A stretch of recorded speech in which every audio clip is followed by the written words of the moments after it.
Think Mid might need some help tidying up that workshop.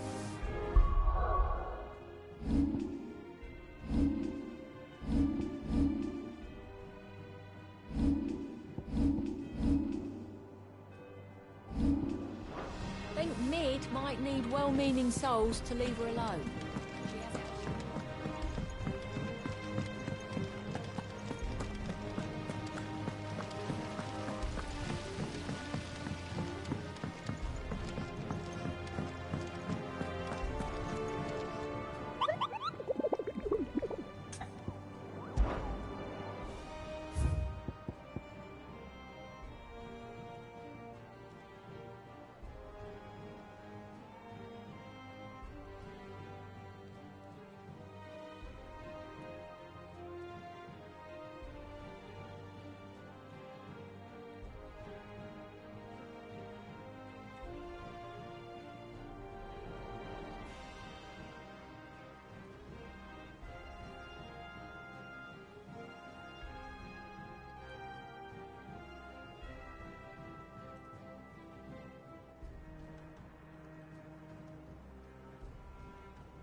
Come up with something soon. All right, Clive? What do you want? I'm going to visit Sid, and I thought you might like to come with me. Sorry, I'm too busy for all that right now. I've got to get this thermal displacement stack sorted. Thermal... Displacement stack. Here. And this is for...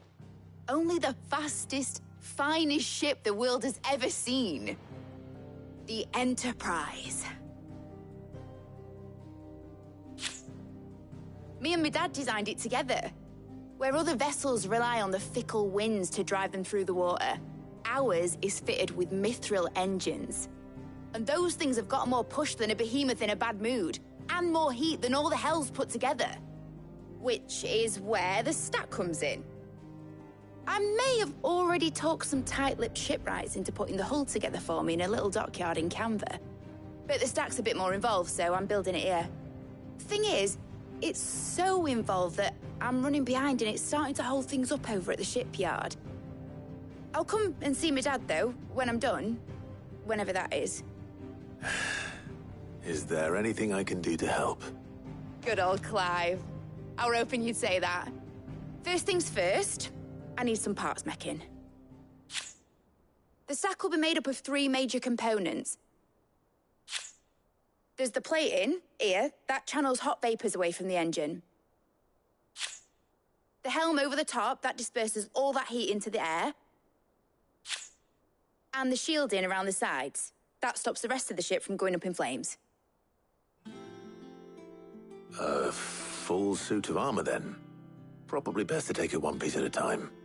Then you'll need to start with the plating. Everything else fits onto it. I've got the designs and the list of materials here. Show these to Blackthorn. He'll know what to do. I can't make head nor tail of them. Luckily, you don't need to.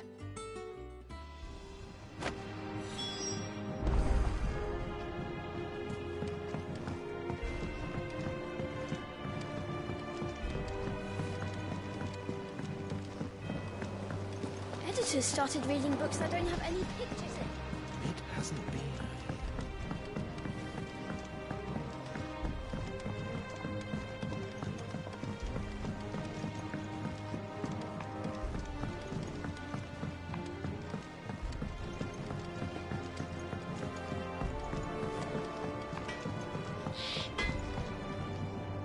Blackthorn, can I ask a favor?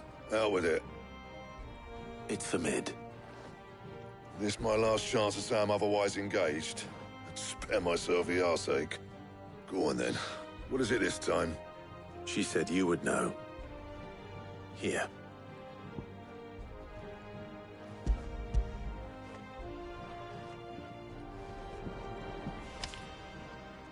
Krieger's Teats. Well, I don't know what the hell you'd want this for, but I can make it. Won't be easy, though. And I'll need help. Get Gavin-Otto in here, will you? All right.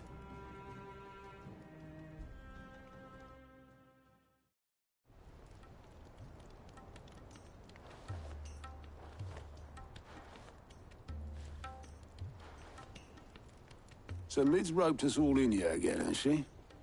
Typical. Still, if that's what it takes to get her to visit Sid's grave, I'll do what I can.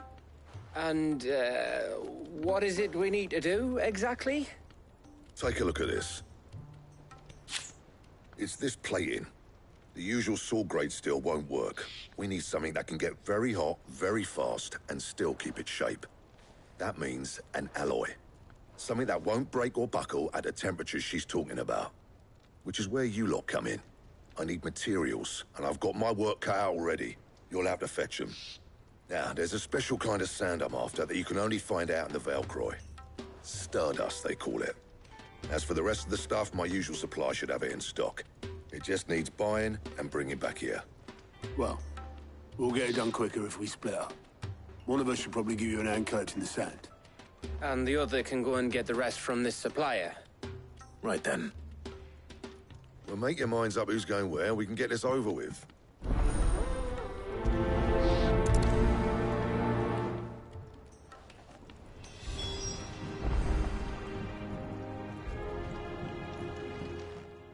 You going after the Stardust then, are you? Which one of these two lucky souls is going with you?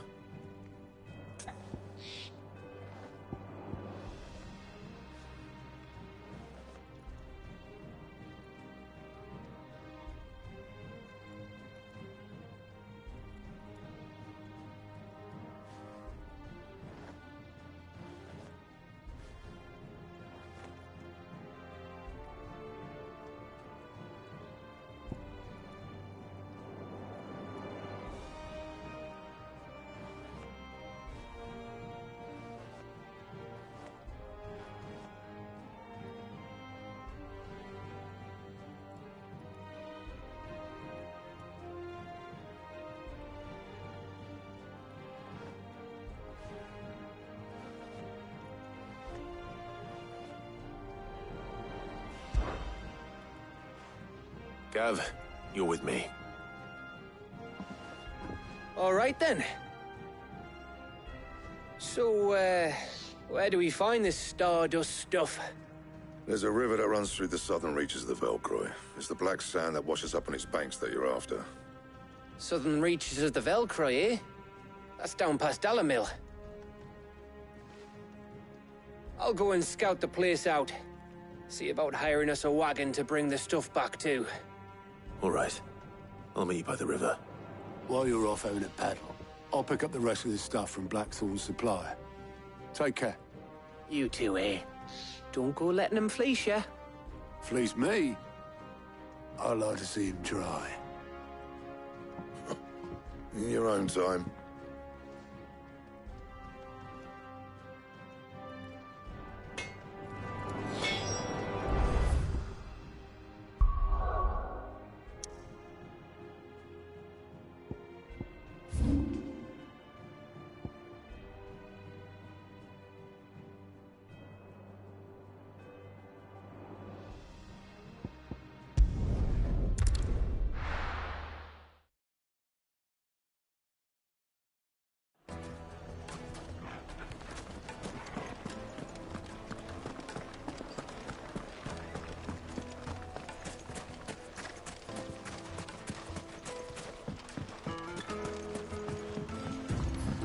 Looks like I found the river. Now where's Gav?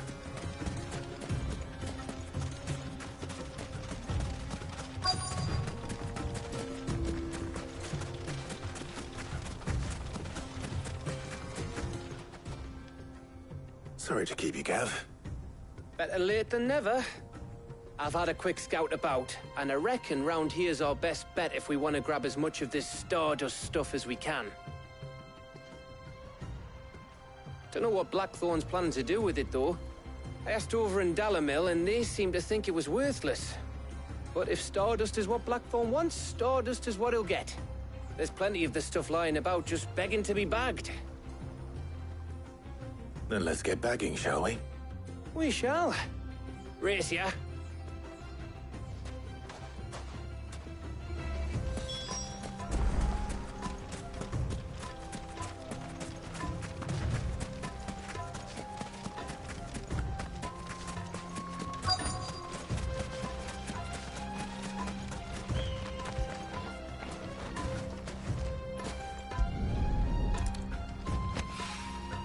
So this is Stardust. It just looks like black sand to me.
That should be enough for now. Let's see how Gav's getting on.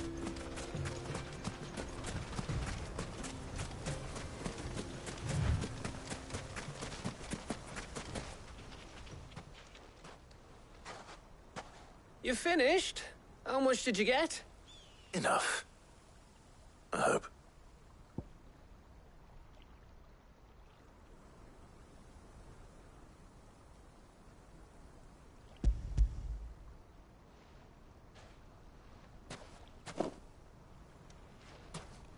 Oh, you win. That might even be enough for old Blackthorn. Hey, before we go, do you mind if we have a chat?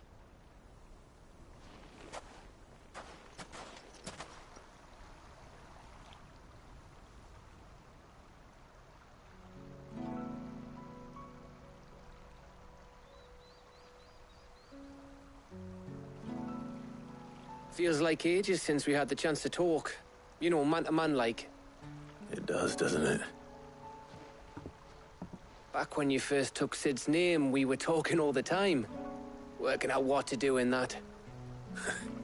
There was a lot to work out. And there still is. Those shoulders of yours starting to feel the strain. Hardly ever see you around the hideaway nowadays. Always on some errand or other. You can take a day off, you know. Says the man who spends most of his time behind enemy lines. Only 'cause you keep sending me there. I know I can count on you, Gav. Likewise.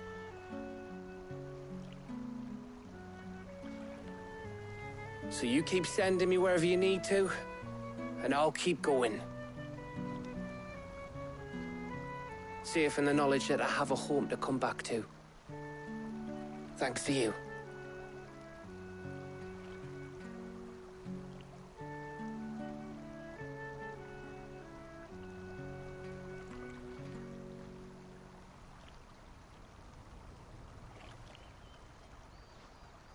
Right. That's enough soppy shite for one day. We'd better get this lot back to Blackthorn before he slings his hammer at someone. You go on ahead. And try to get some rest once you're there. Oh, I plan to. Believe you me. After Blackthorn gets what he needs, of course.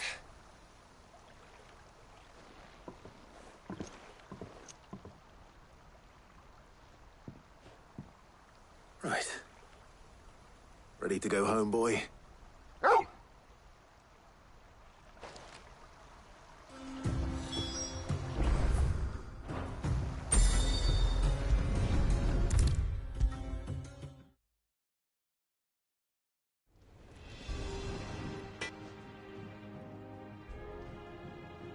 Blackthorn, got everything you need?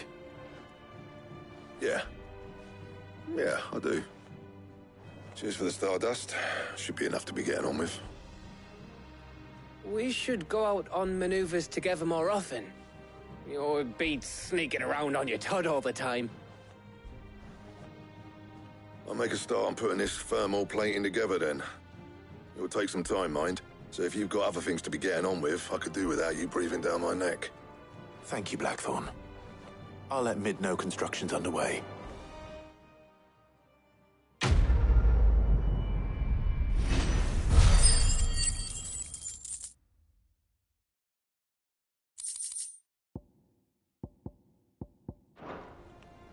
Suppose we'd better be getting back to work too.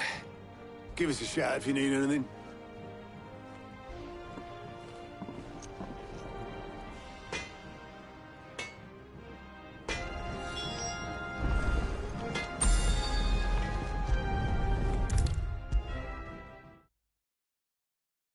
If I don't come up with something soon.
You'll be pleased to hear that Blackthorn started work on the plating. Excellent. 1 down, 2 to go. So, what's next? The helm, of course. For this, we'll be repurposing fallen scrap. Salvage from the ruins? I thought that material was all but impossible to work. Ah, but we don't have to. I'm sorry. Just so happens there's one particular ruin that's broken into exactly the right shape and size pieces for what we need. What's the name back there? I'll give you all the details. What's her name? Right.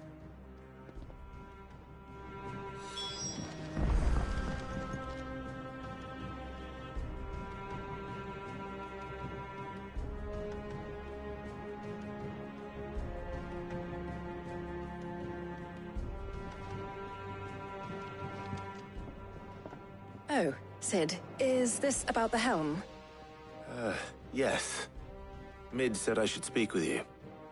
I'll show you the plans then. Here you see the mithril engine, in which mithril is burned to generate heat. That heat is then harnessed to produce motive force. Excess heat is dealt with by means of the thermal displacement stack, which disperses it into the surrounding air. Now, were we to rely on thermal plating alone to achieve this effect, the rate of excess heat buildup would far exceed the displacement coefficient of the plating. In other words, the reactor would overheat and eventually explode. This is where the helm comes in. It connects to the plating, you see, and serves as a sort of thermal sink to absorb all that excess energy. Our experiments have shown that fallen ceramics are remarkably thermophilic. They can withstand and absorb levels of heat far above anything we are able to make today. And not only that, they're also waterproof and immune to rust, making them the perfect material for our protective hood. Why, if sea or rainwater were to enter the reactor proper, it would vaporize instantly. The forces produced would tear the ship from stern to... You can stop there. I understand. Mid said we might be able to use parts of a fallen ruin. Where would I find it? Ah, yes. It's in Lorbert's Pass, near Lostwing. The thing is, well, I probably should have arranged to have the pieces we need brought here sooner. You see, a certain unwanted visitor has taken up residence there. It's no longer a matter of just walking in and taking them. It's, going to be considerably more dangerous than that. I see. Then I suppose I'd better deal with this unwanted visitor for you. Would that help? Oh, very much. Thank you, Sid. I'll gather my team and head there right away. We'll meet you outside the ruins.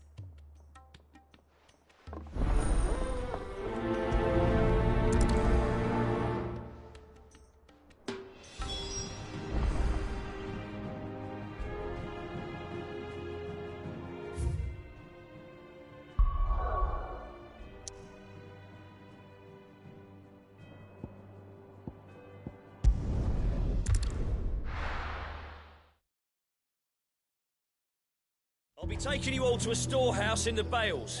Leave anything you don't need behind.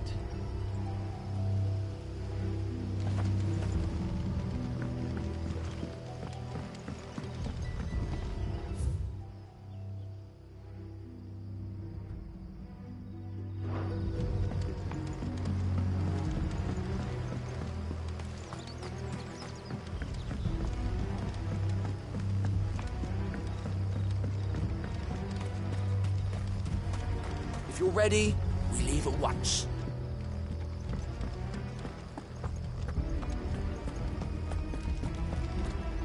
Come, my children, the reckoning is nigh.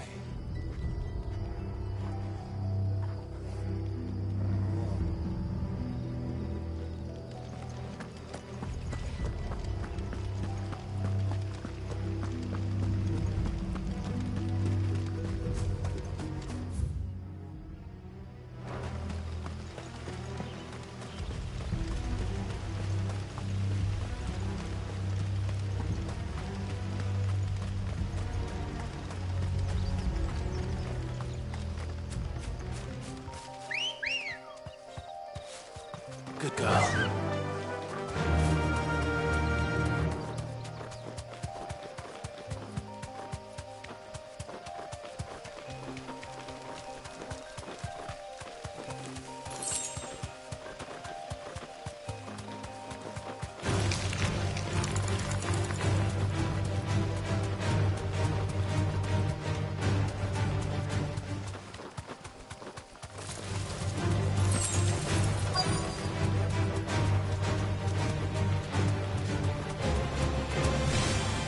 deserve a rest.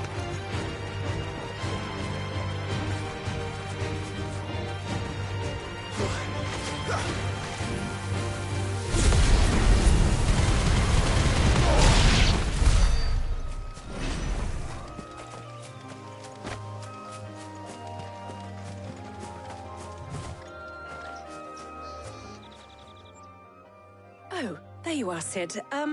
Thanks so much for coming. The, ruins are just over there, as is the creature I told you about, I'd imagine. Would you mind? Of course. I'll be right back.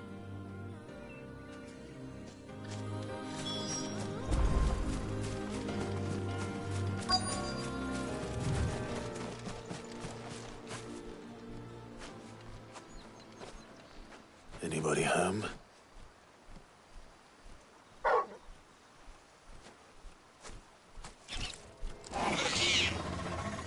This must be our unwanted visitor. Time to go.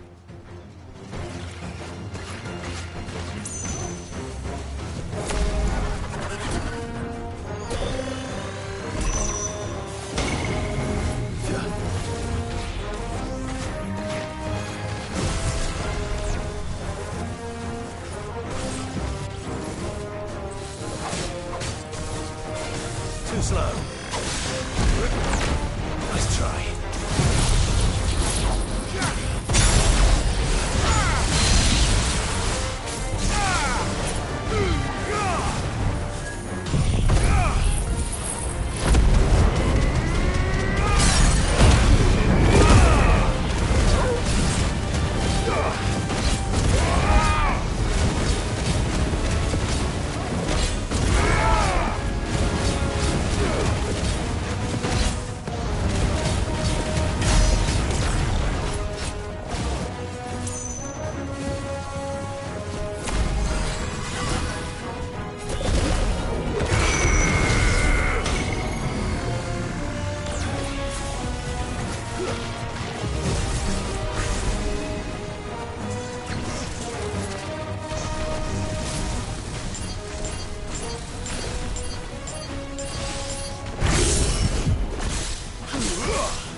The things I do for you, Mid. Sid! Oh, thank goodness you're safe. You shouldn't have any trouble now. Indeed. Well, don't let us keep you. We'll, see that everything is transported safely back to the hideaway. All right. I'll let Mid know you're on your way.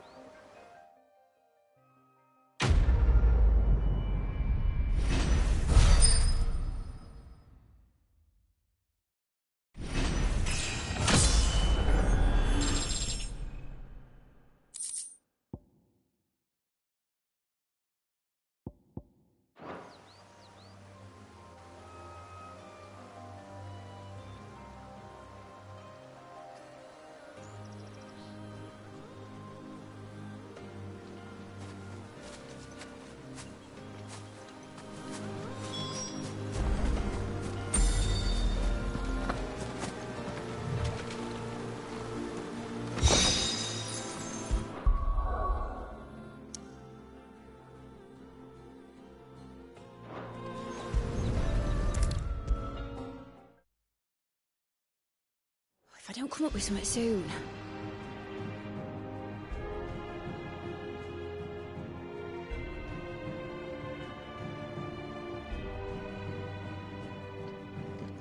Mid. Helena has recovered the material for the helm. She'll be along shortly. Excellent. Another job well done. And just one remaining. Right. Right, the shielding. This one's a bit of a bugger. How so? The plating's enough to stop the engines going pop, but those things will still be spitting out enough fire to set the rest of the ship ablaze. Which is why you need proper shielding. A prism for the dragon's breath that's blazing away inside. I thought a triple thick layer of tempered steel might do it. Or more of the stuff that the Fallen use, but they'd both be too heavy. The helm and the plating are bulky enough as it is. Add any more weight and the whole ship would be at the bottom of the briny before we'd even started. I need something light. But I've racked my brains and I just can't think what would do it.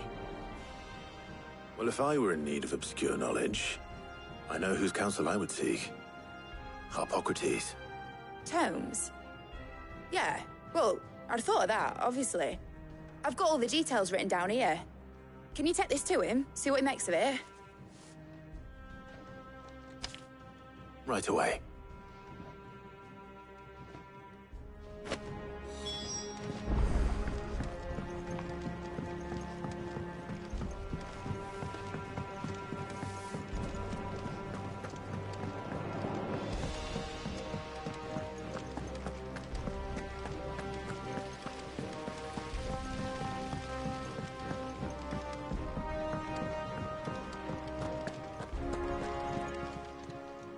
How are you doing? Don't be a stranger, eh? Oh, I wasn't expecting you back. There you are. Best of luck out there, Sid. We're seeing troops amassing at every border crossing.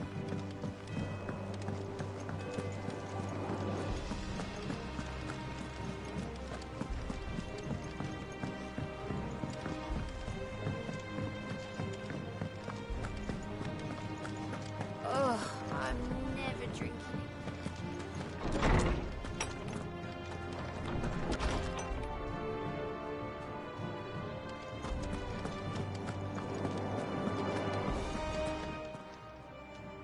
Harpocrates, do you have a moment?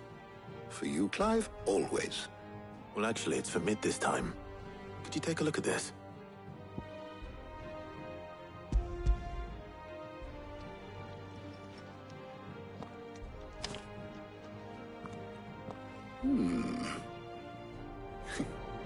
Shielding for a mithril engine. Whatever will that girl think of next? And what are these notes around the edges? She has some specific requirements for the materials. The shielding needs to be able to resist extreme heat on the inside, and yet remain cool enough on the outside not to set the ship alight, while also being light enough not to sink it. As you can imagine, she's struggling to find anything that meets her needs. I see. I wondered if you might know of a solution, or if you might be able to search the records for one. Perhaps it is not a different material she requires, but a different approach. What do you mean? Consider the lake we have made our home. Its blighted waters eat away far more quickly than fresh water or even brine, at timber and steel alike. And yet, we have made a home here from those very materials nonetheless. We have. But Bardolph must varnish every board twice over to keep it from rotting. And Obelus complains that without a constant supply of pitch. I see. Early Gregorian histories speak of a preparation known as moon dew.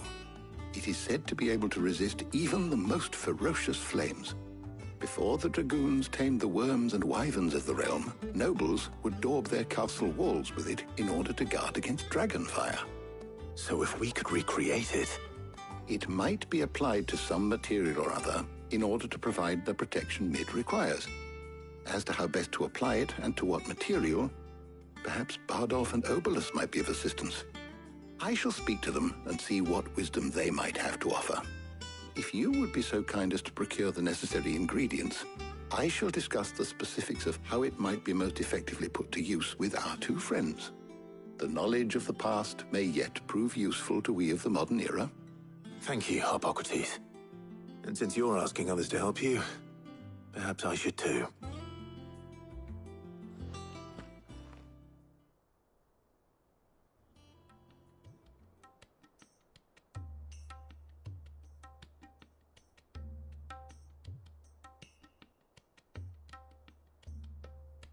So you need a hand, do you?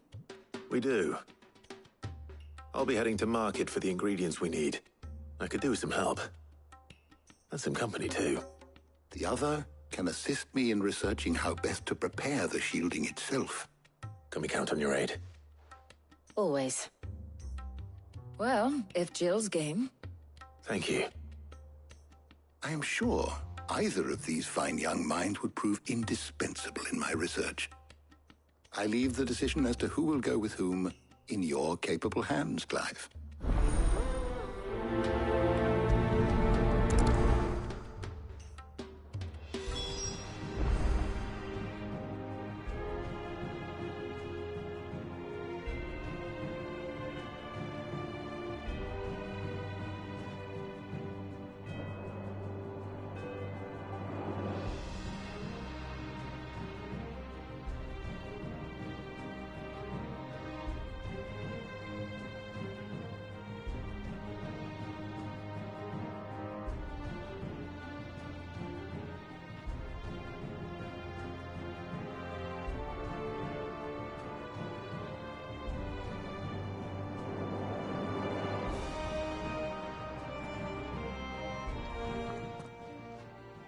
So, Clive, have you made your decision? Who will accompany you on your little excursion? Very well. So then, what do we need to find? I have taken the liberty of preparing a list. Here. White chocobo eggs. Pepio nuts. Are you sure this list is right? Everything on here seems very edible. I would have thought the ingredients would be a little more exotic. Though these items may seem mundane, they have potent effects that are rarely exploited, effects for which they were once highly prized. So much so, in fact, that they were harvested almost to extinction, hence moon dews having fallen from favor. Now, of course, they can be obtained with ease. You should be able to find everything you need at the market in Northreach. Is that so? I've been meaning to visit Northreach anyway. I'll set out now. Join me there when you're ready. I will. Until then. You two enjoy yourselves. You too, Talia.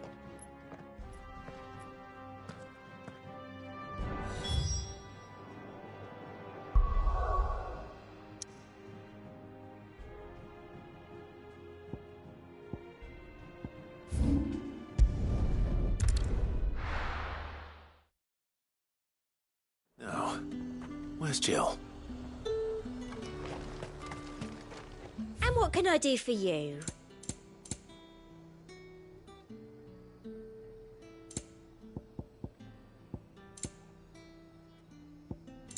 And a fine, fine day to you. Keep them pilchards nice and chilled.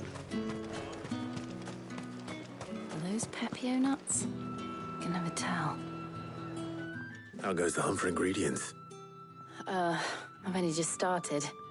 I'm sure everything we need is somewhere amongst all these stalls, though. Why don't we split up and see? We'll take a couple of ingredients each. All right. What am I looking for? How about you look for the Pepio nuts and some garlic? I'll find the other things we need. We can meet by the gate when we're finished.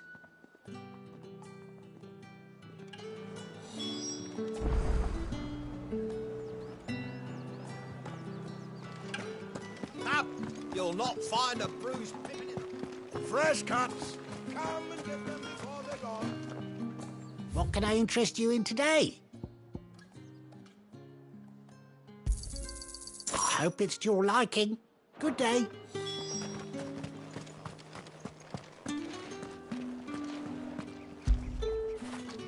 That'll feel good, boy.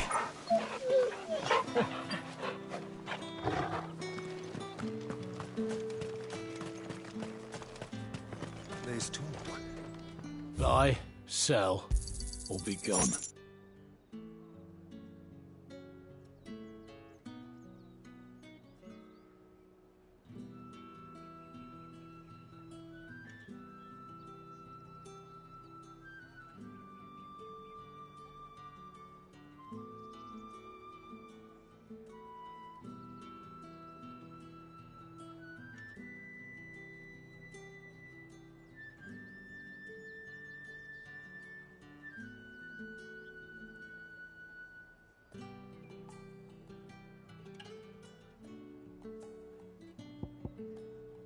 Thanks for nothing. That's everything.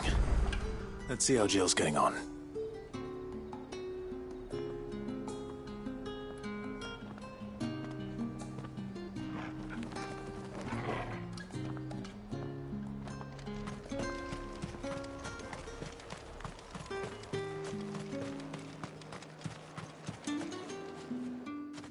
Did you find everything? I did. Here.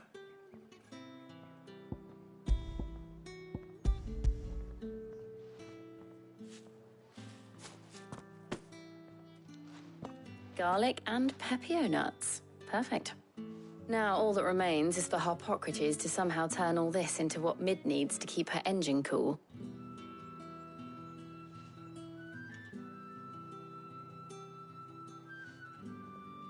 But before we head back, would you walk with me a while?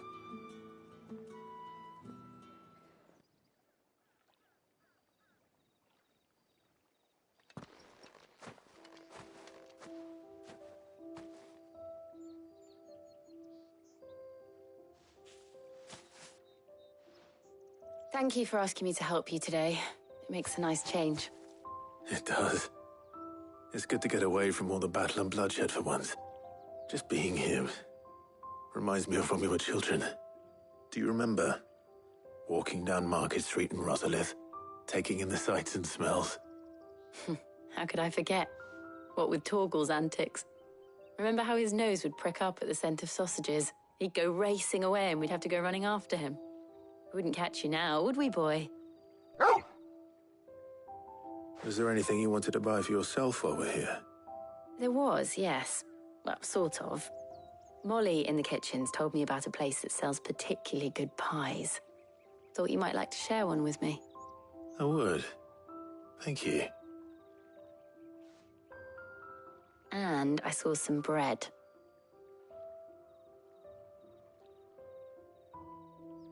Big white cobs like the baker back in Rosalith used to make. What do you think? I thought we might get some soup to dip it in. But then I tried a slice of the butcher's dry-cured ham and it was just... oh. You all right? Sorry. It's just... you're right. I really do feel like a child again being here with you.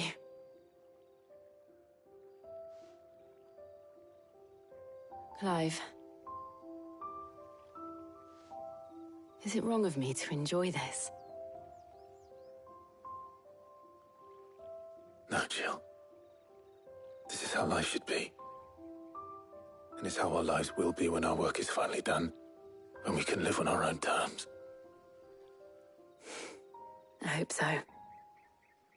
Thank you, Clive.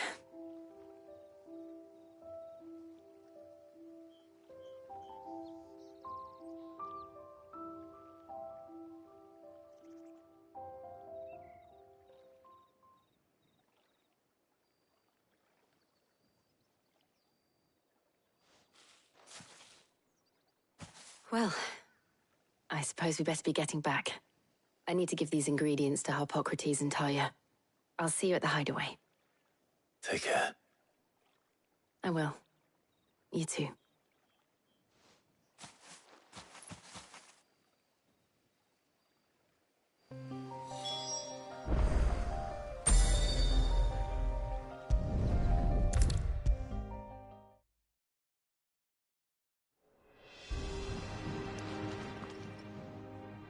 How's work on the shielding progressing, Harpocrates? Well, Very well indeed. And thanks in no small part to your kind assistance. I was just explaining to Tarja how we might best go about preparing the moon dew. And now that we have all the ingredients, we may begin. You can count on me. I've mixed more than a few mysterious concoctions in my time. I'm sure you have. What about the shielding itself? Work is underway, under the watchful eyes of Bardolph and Obolus. Apparently, it'll be ready soon.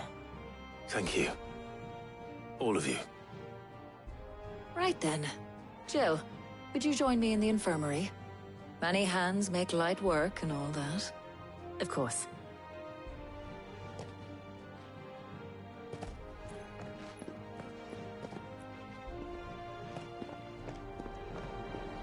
Oh, and Clive, thank you. It was nice just being with you.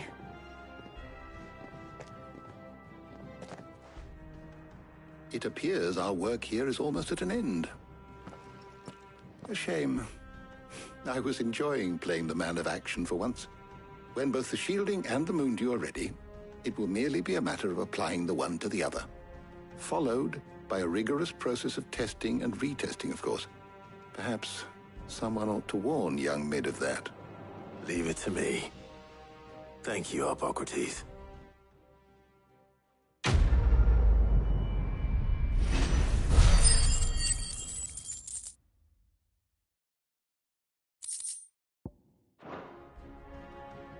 Well, I'd better go and give Mid the good news then.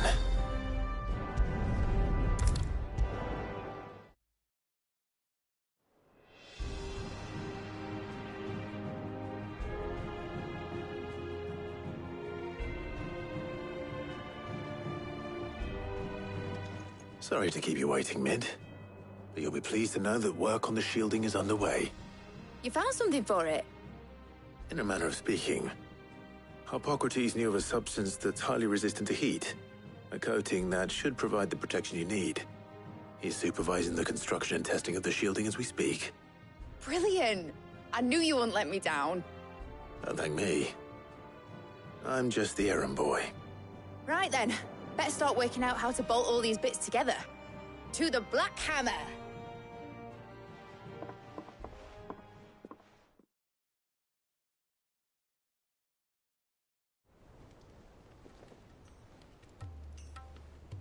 You know, when I got into the smithing game, I thought I'd be making swords and shields, not thermal bleeding didgeridoo-dahs. Displacement stacks. Same difference. Whatever you call it, I ain't putting it together in here. It's cramped enough as it is. Let's take this outside. Mid, you get all the parts lined up on the deck. I'll take care of the rest. On my way! Oh, and bring me the biggest hammer you can find. This is gonna require some precision walloping.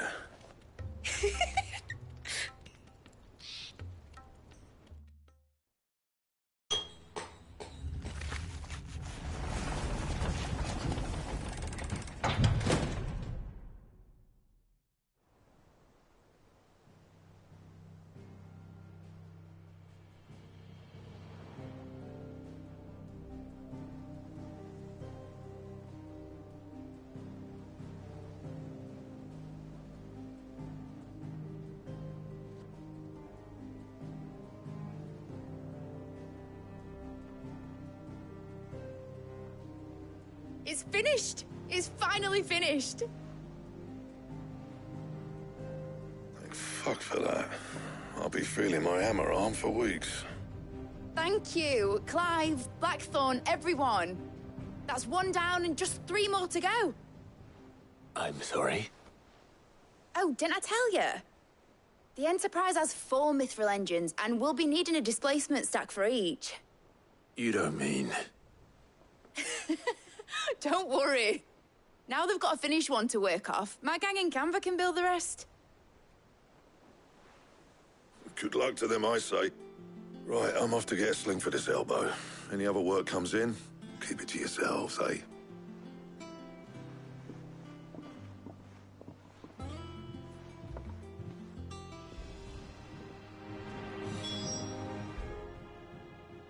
What's the matter? Nothing. Just daydreaming.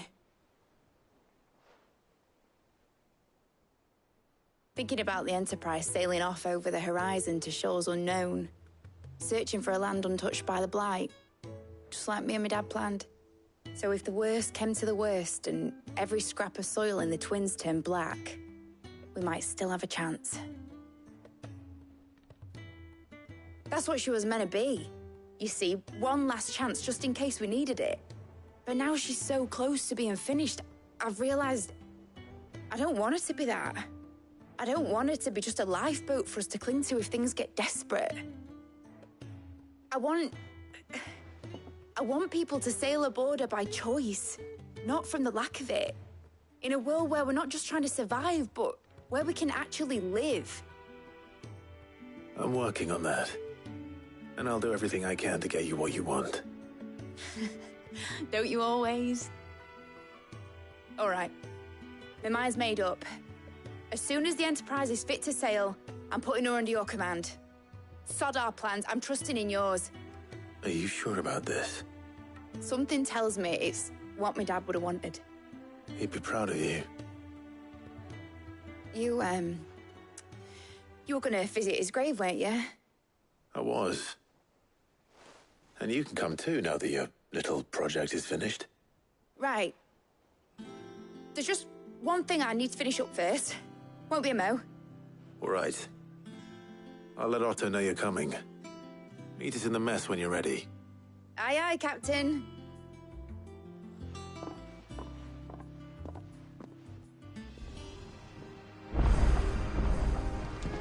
Mid told me she was building a ship. Really? That's a ship. Let's sail it around the lake.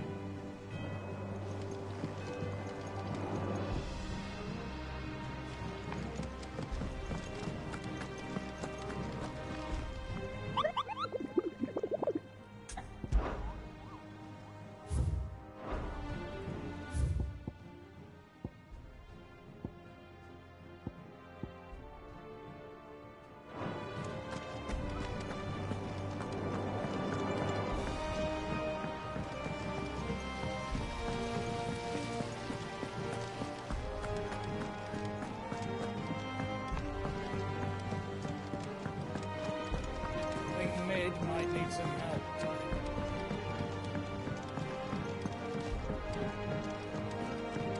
Well. Here, Sid.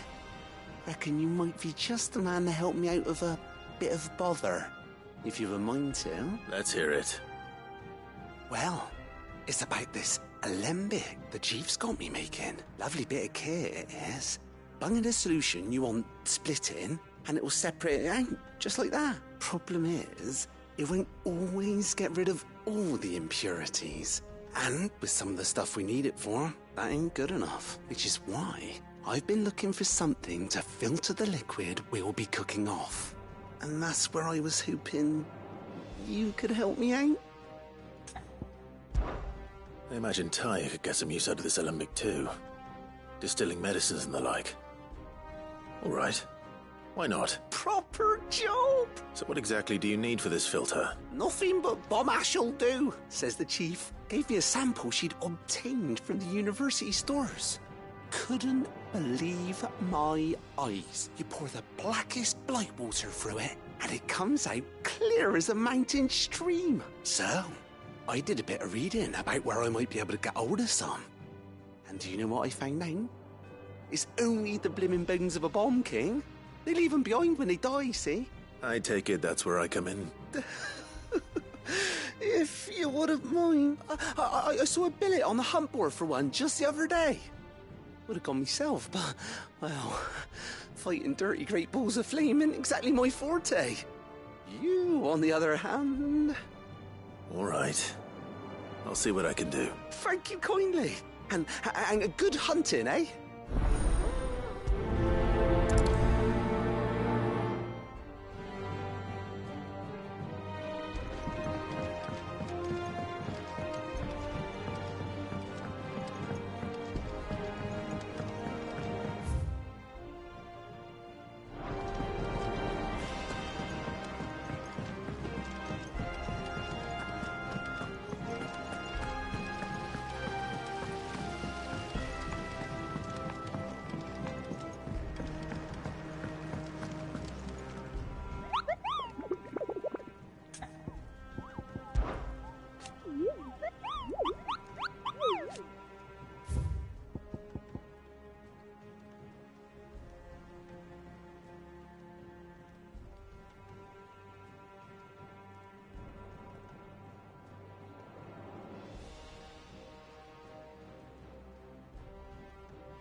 told me she was building a ship.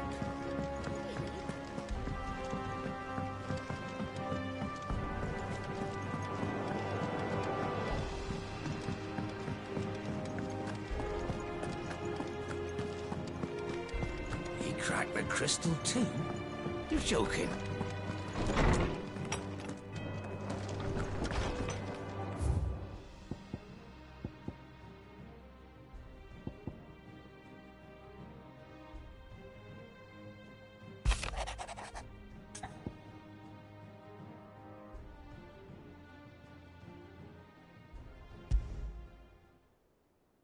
Trouble with the ledgers. Shouldn't he be asking Otto for help?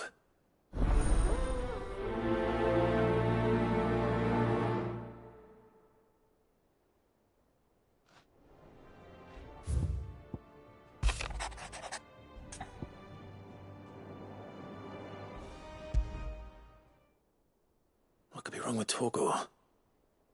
He seemed well enough when I last saw him.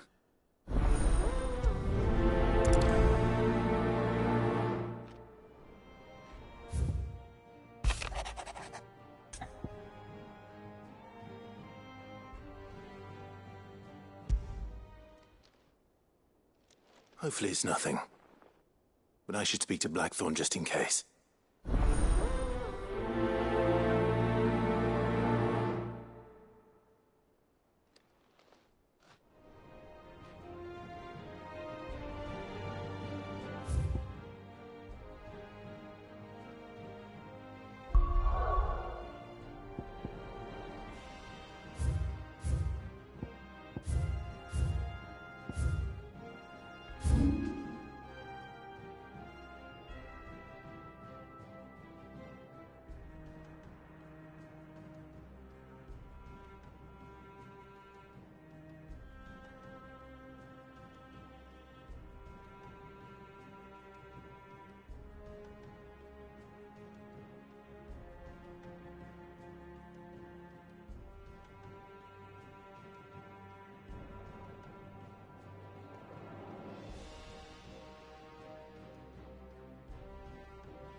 ready to ride from here.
Here. Greetings, Your Majesty.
Your reign is over.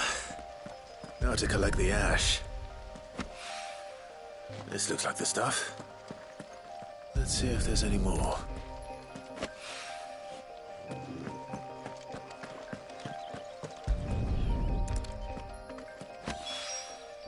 That should do it. If Hawaii needs more than this.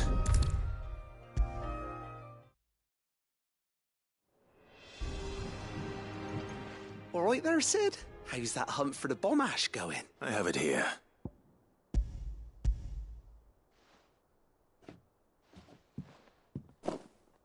That's the stuff. And plenty of it, too. Enough to keep the Alembic bubbling away for a good old while. You're a gent, Sid. Let nothing say otherwise. Right then, let's get this contraption up and running.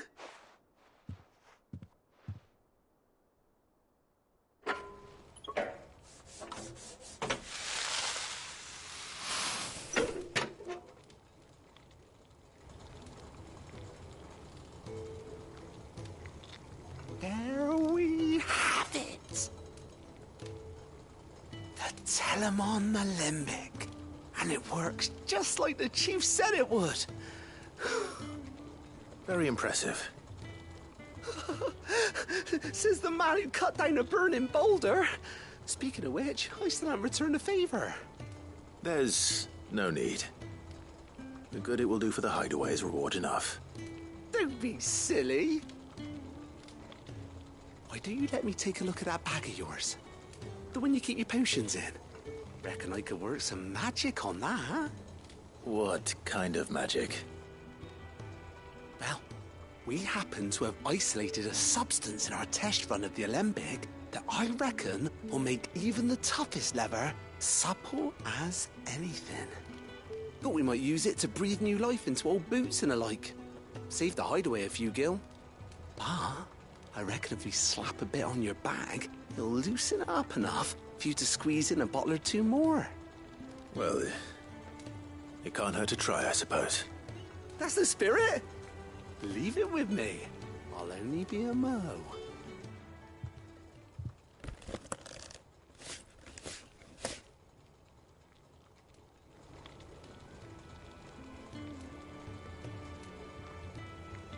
Well, what do you reckon? It certainly feels more flexible.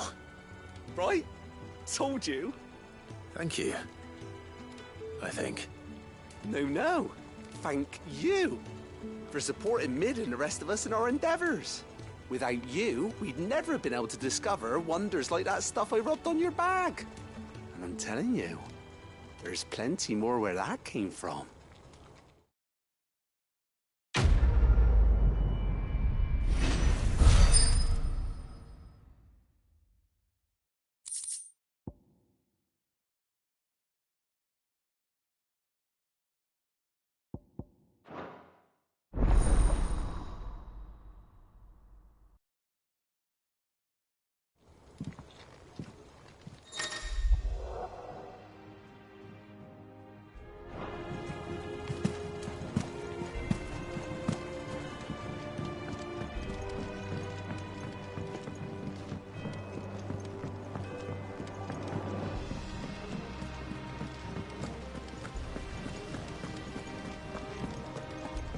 Wish I could take one of our birds.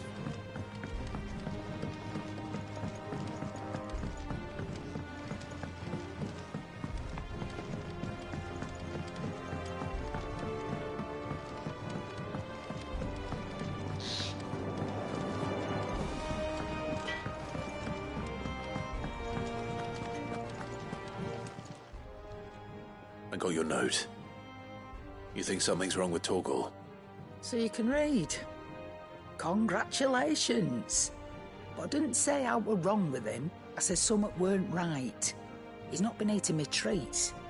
He used to love cracking the bones from Molly's boiled brown, but now he won't so much as look at him. Didn't like him. Which is why I'm of a mind that his mind's on something else. You not been working him too hard, have you? No harder than usual. Is that it, boy? Do you need a rest? What was it you said he was? A frost wolf? That's what the lawsman seems to think. Then maybe this all has something to do with whatever it is that's woken inside him. I suppose things have been different since Rosalith. Perhaps Hippocrates knows something. Instead of everything, you mean? Perhaps. And what can I do for you? Go on, then. You're rubbing me blind, you know. It'd better all be here. You're rubbing me blind, you know.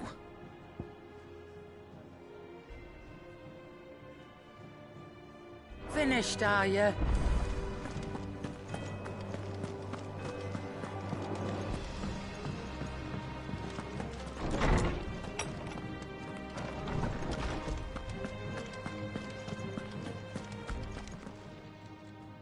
Lawsman, I need to ask you about Torgal.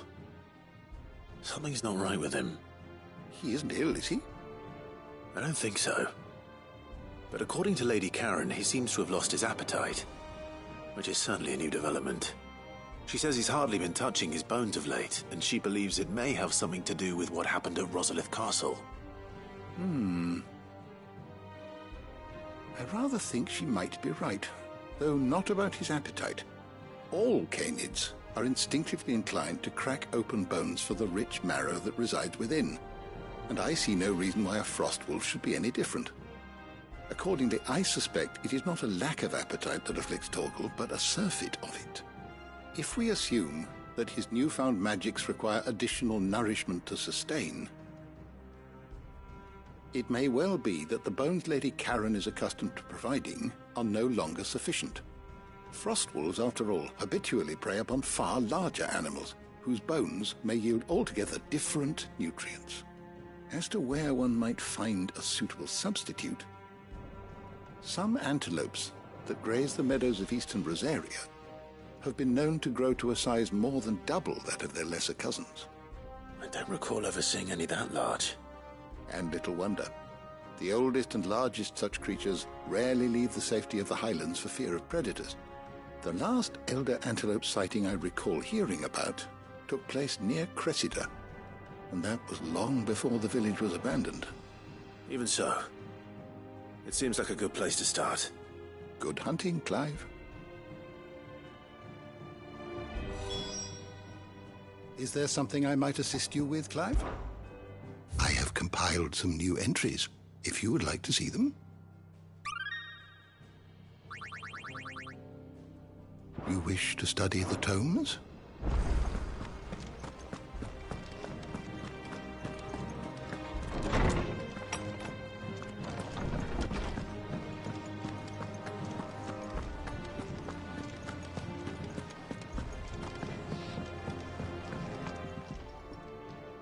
Blackthorn, do you have a moment? Not really, no. This won't take long. I just wanted to ask how you're getting on. August was worried about you, and you might still be doubting your craft, even after learning the trick of that cuirass. Is there something else weighing on your mind? Perhaps sharing your thoughts might help. That bastard's like a dog with a bone. Still, you've got a keen eye, I'll give him that. It's just, well, Karen showed me something. Something I've never seen before. And that was? A sword. An odd-looking thing with a single-edged blade. The metal itself wasn't anything to write home about, but fuck me, the edge on it. You could slice a man clean in two with a weapon like that, and he'd be halfway home before he even realised he'd been cut.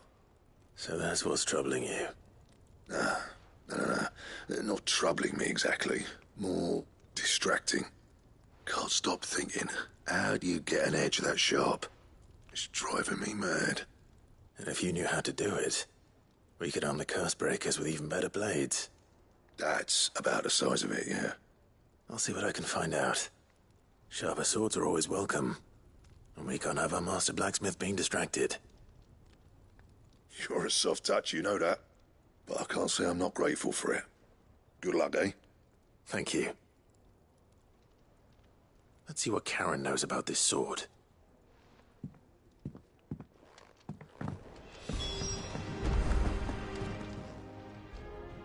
You're looking well, Karen. What you want? Out with it. I want to know about the sword you showed Blackthorn. Single-edged, and extremely sharp. Running around after him again, are you? I suppose I am, yes. But I need to help him find out how to work an edge like that. It's driving him to distraction. Little wonder, I suppose. There's not many like that make it as far as the twins, and those that do go straight into private collections. Which made it nice and easy finding a buyer. Can you tell me who bought it? Where is it now? You think I tell people who my clients are? Suppose you're not likely to go nicking him off me, are you now? Fine. If you stop mooning at me like that. Lord Ignac's the man you want. Dalmekian bloke. Collects weapons and the like. And he's got more money than sense, which is why he's one of my favourite clients. Reckon he'll still be at the inn in Dalamil, where I left him. Thank you, Karen. Oh. And he's a touch eccentric. If you take my meaning. I appreciate the warning.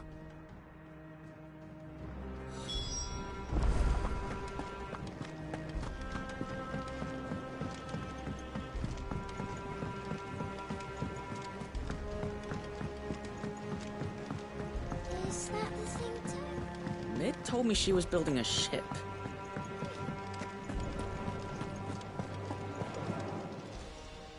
Oh, I wasn't expecting you back.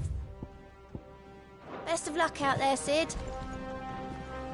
Clive, did you get my letter? That's why I'm here. Shh. Otto won't be listening.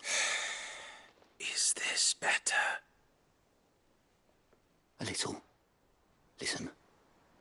I've some bad news. It turns out the Hideaway may be slightly behind in its payment to certain lenders, and it's maybe my fault. But I swear to the goddess, I thought I had the numbers square. Sadly, that square turned out to be more of a circle. 0, you might say. I can straighten it out, I swear, but it's going to take some time, and I'm going to need help keeping it from Otto. Bit late for that, I'd say. There you are! What a surprise! So let me get this straight. You forget to pay our lenders what they're due, and instead of coming straight to me, you get Clive to come to you. And I hope he'll dig you out of the hole you've dug for yourself. Clive, the man in charge of the place you've been cheerfully trying to bankrupt. And you thought this was a cunning plan. Why? Well, who needs paying? Oh, just Martha. And the Dame. And, well, Lady Karen. But only 500 talents. We owe 3 of our most trusted friends 5 million gil. Each. 5 million each. They lent us the bulk of the money we used to rebuild the Hideaway, you see, and, well, I must have made some sort of oversight. Those ledgers were my responsibility, and it was my decision to entrust them to you. This is my fault. Do we have that much to hand? I can always ask my uncle. No, we don't. And no, you won't. We've lightened Lord Rosfield's purse enough. After the king's ransom we had off him, he deserves better than to see our begging bowl. Besides, we'll need to learn to stand on our own if we're going to make this work. All right. But that doesn't mean you have to shoulder the burden yourself. Is there anything I can do to help? There might be. How'd you fancy taking these to Martha and the Dame? Rocks. Rocks, he says. Worth 1,000 talents apiece, these are. A little something Sid and I set aside for when times got lean. And I reckon 15 million in overdue debt probably qualifies. I just hope our associates' eyes are a bit more discerning than yours. I'm sure there will be. Should be me making the rounds, really. But you know how it is with this place. Orders to bark, arses to wipe, and all that. I know. Which is why I don't mind going in your place. Go. Do you know why I only gave Master Clive here 2 Star Rubies? Because you'd rather Lady Karen killed me. Because I'd rather Lady Karen killed you. Yes. Well, I suppose this is goodbye then. Don't worry. I'm sure Karen will understand. Really? Do you think so? No, I don't.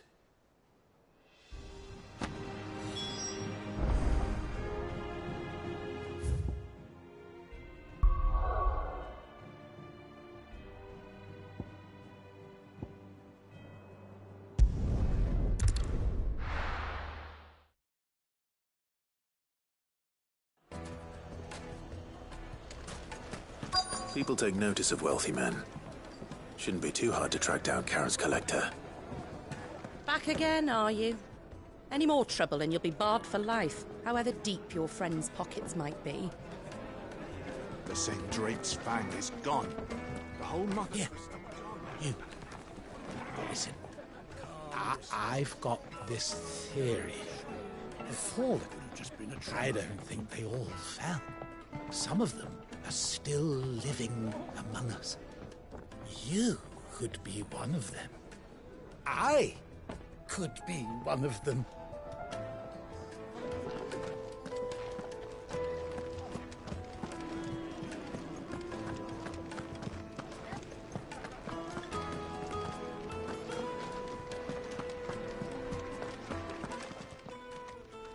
My reputation will be ruined! Ruined! Calm yourself, Lord Ignac, I beg of you, before you do yourself a mischief. Pardon the intrusion, but... Out! Get out! I paid for these rooms so I wouldn't be disturbed. Leave me be! Please, allow me to apologize. His lordship is going through a difficult time, and he's never been fond of guests arriving unannounced. Radim! Get rid of the filthy oaf this instant! Very good, Lord Ignac. Would you mind stepping outside for a moment?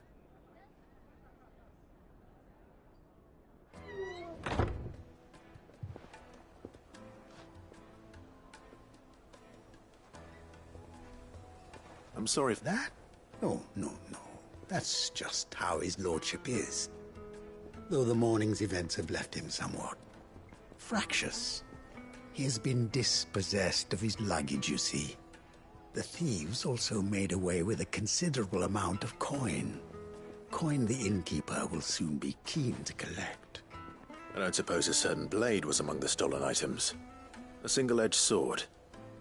It was purchased from a merchant friend of mine. Ah, you know Lady Karen. Yes, I'm afraid it was. Then I'll retrieve Lord Ignac's luggage. But I have one condition. You have but to state it. You are welcome to anything that is within my power to grant. I want an audience with Lord Ignac. A few minutes should be enough. Then I'll be on my way. A condition I would be a fool to refuse. Of course, you shall have your audience. I don't suppose you saw where the thieves went? I did not, no.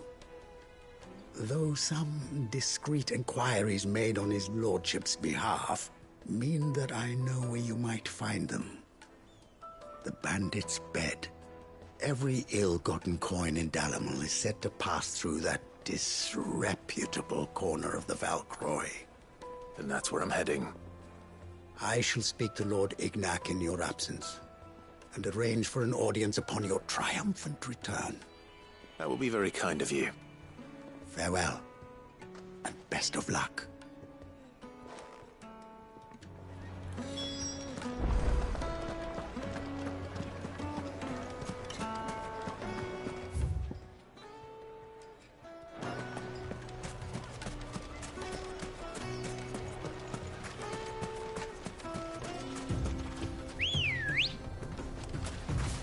Come on.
got company!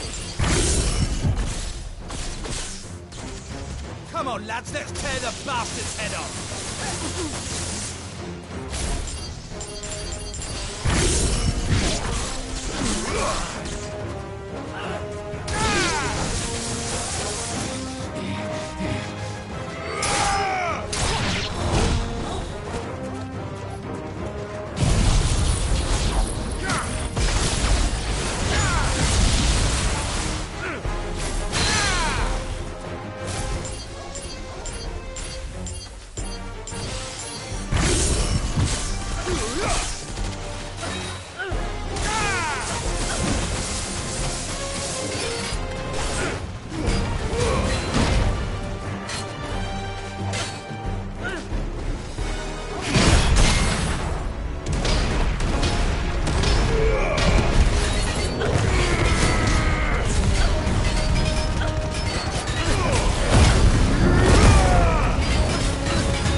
This must be Ignac's luggage.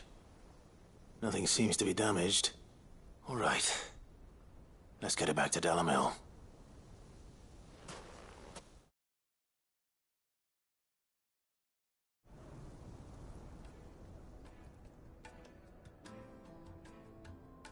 I hear I have you to thank for the return of my effects. What shall I call you, my good man? Wyvern. Glad to make your acquaintance. A formidable name indeed. Well, Wyvern, I appear to be in your debt. Redeem here tells me you wished for an audience. Is that all? A few moments of your time should suffice, yes. You're a peculiar fellow, Wyvern. All right, speak. Master Wyvern was wondering if you could tell him about a certain single-edged sword you recently acquired. Oh, a true work of art, that one. Karen drove me hard on the price, but I would have sold her Radim here to get my hands on that sword. It was made in the Outer Isles, far beyond the Twins, and is used exclusively by the practitioners of a unique school of swordsmanship. They believe no combat should ever exceed a single strike, and hone their blades to such perfection that none ever does. Each sword is made for that one perfect stroke, and for that stroke only. They crack upon a second blow. There's a brutal sort of beauty to it, really. But how do they hone such an edge? Fine question. Why, they use a whetstone, of course. Whetstones, rather. A whole array of them, ranging from the coarse to the fine. 10,000 licks with the sharpening stone, then 10,000 more. But it is the final stone which lends the blade its legendary sharpness. A mineral quite foreign to this great realm of ours. And that is the key. The secret ingredient. Wyvern, it occurs to me that my little lecture is hardly equal to services rendered. Take this, together with my regards. The very stone of which I spoke, far rarer among collectors than even the blade itself. and a far more fitting payment. Thank you. Pardon the intrusion, my lordship. However, it is long past time we prepared ourselves to depart. So it is. I am locked in bitter competition with a rival collector of curiosities. I am one step ahead of the unscrupulous scoundrel, but he is hard at my heels. Are there many other collectors out there? Too many to count, but only one do I consider my nemesis. Lord Byron Rosfield, and is a perennial thorn in my side. I can imagine. Farewell, Wyvern, may our paths cross again. Radim, we mustn't dawdle.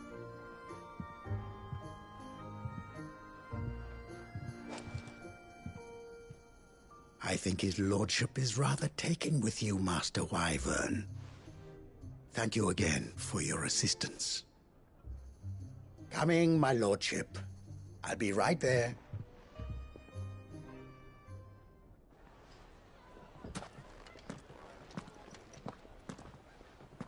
Trust Uncle Byron to find such an interesting rival. Now, let's see what Blackthorn makes of this whetstone, shall we?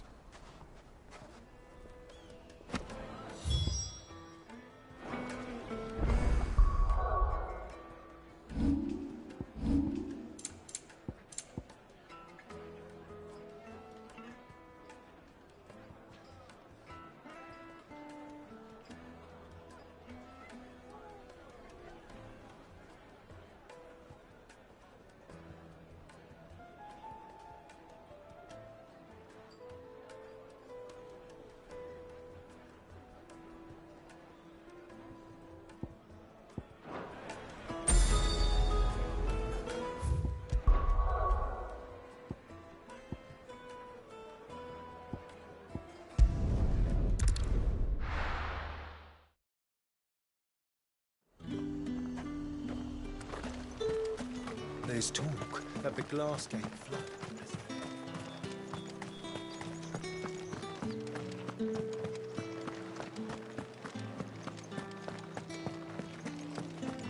Did you hear?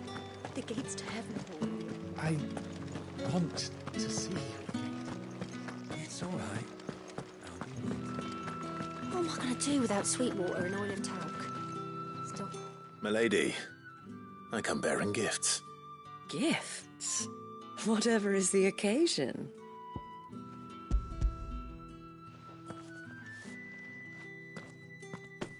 Oh my. Clive, you really have outdone yourself. Otto asked me to give it to you. To settle the Hideaway's debt with the Veil. And to compensate you for the time it took us to do so. You disappoint me, Clive. I thought you might finally be warming to me. Tell Otto he can keep his baubles. I tried to tell him as much the first time around. The man owes me nothing, nor does the Hideaway. My contribution to the restoration effort was made freely and willingly. It was the least I could do. You once told me Sid did you a kindness. I'd like to do the same. Please, accept it. For my sake. And for Otto's. For all of us. For all you've done. It is rather fetching, isn't it? Very well. Otto is lucky to have you, Clive. I doubt anything could ever replace his son. But you and the others at the Hideaway are the closest thing he has to family. Otto had a son. Long ago, yes. Sid told me Otto lost him when he was just a boy, and blamed himself for not being able to stop it. I don't know how it happened, whether there was anything he could have done, but it was clear that it weighed heavily on him. I didn't know. How could you have? I doubt anyone did. Besides Sid. I've never met a man more keen to bear his sorrows in stoic silence. An ill habit, given that both have always been surrounded by friends desperate to help them. I'm beginning to see that.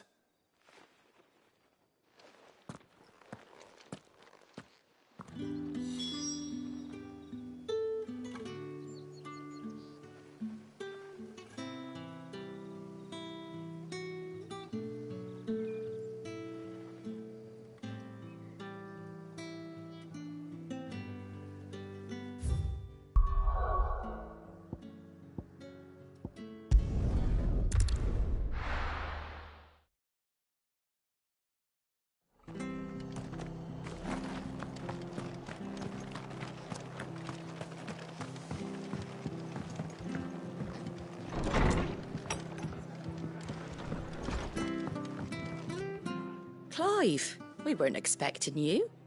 I wasn't expecting to be here, but it seems we still owe you a considerable amount of coin for your help with our rebuilding efforts. And though I doubt it's what you were expecting, we were hoping you'd take this as payment.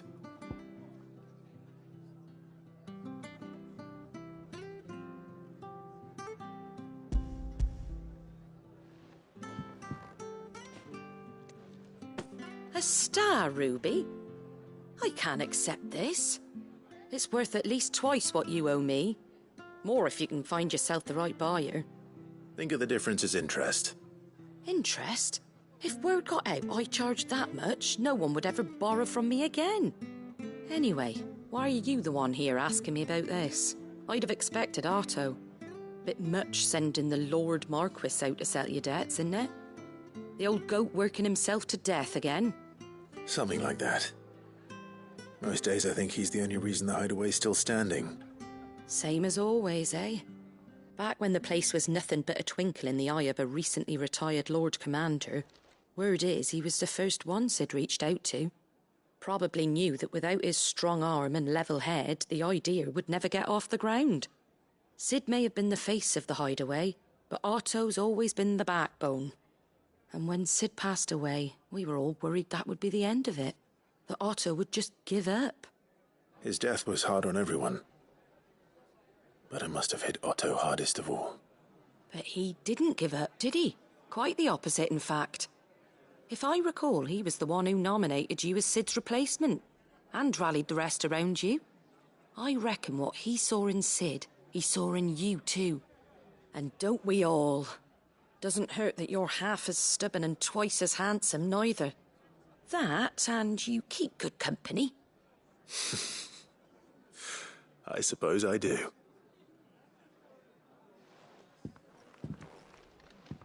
Goat will want to know the stones were delivered, if he's still with us.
This won't be easy.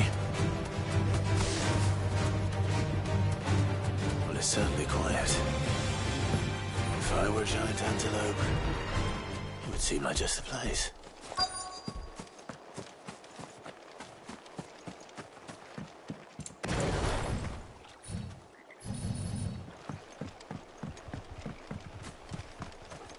I doubt we'll find one bigger than that.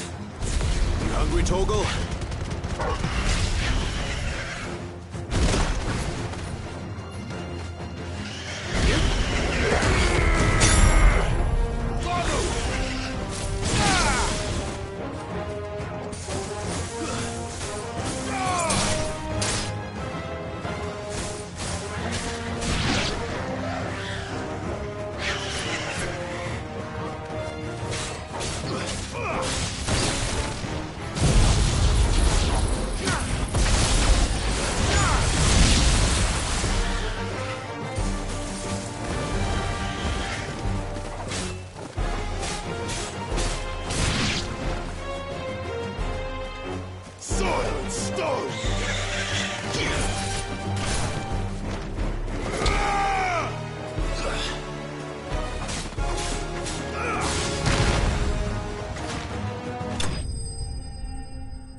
Now...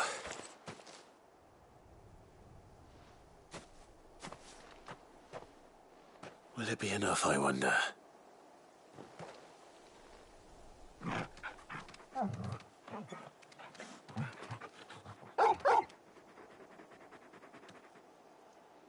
I say that answers my question. Which means we owe the lawsmen our thanks. You're just a big puppy, aren't you? A very big puppy.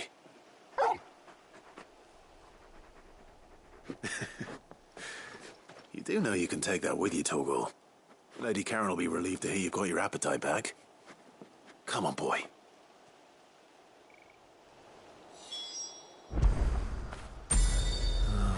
Torgal.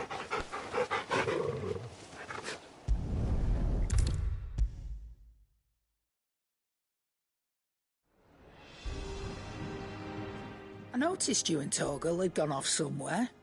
Take him for a walk, did you? You could say that.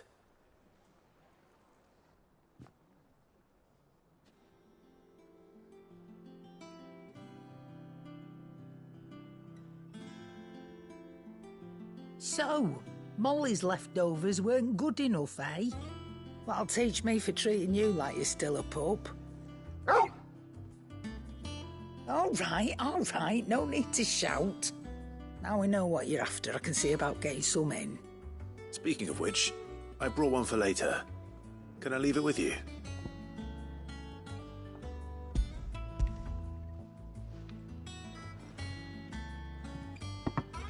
You can, eh?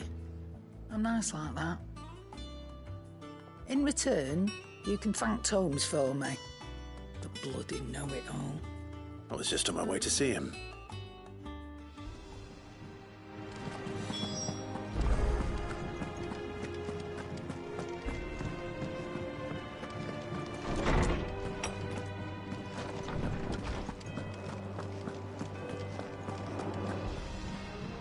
Ah, Clive.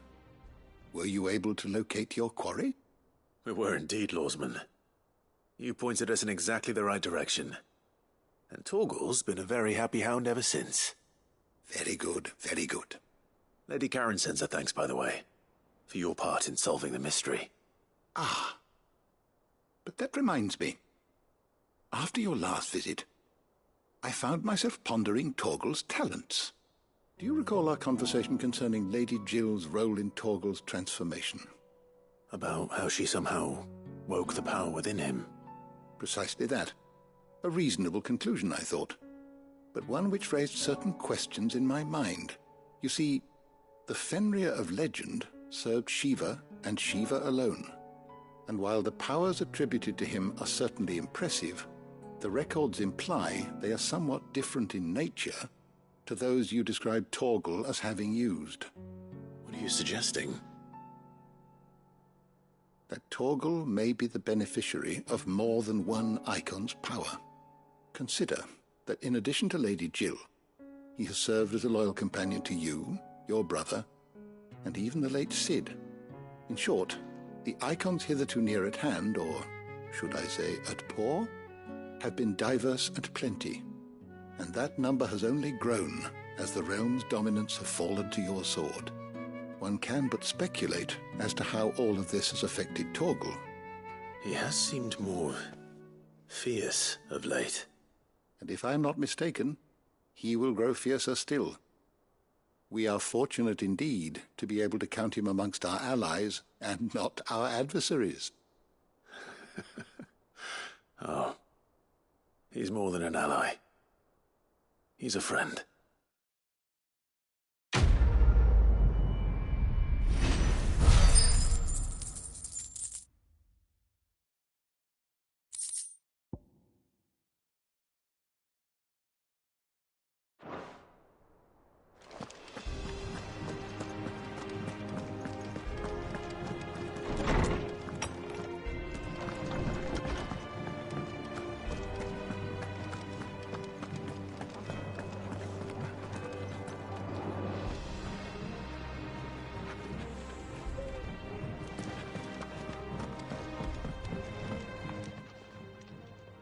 Sorry for the wait. But hopefully he'll agree it was worth it. You learned something about that sword, then? I did better than that.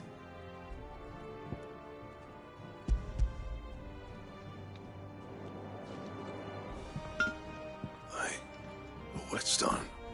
Yes. But not one you'll find anywhere in Valisthea.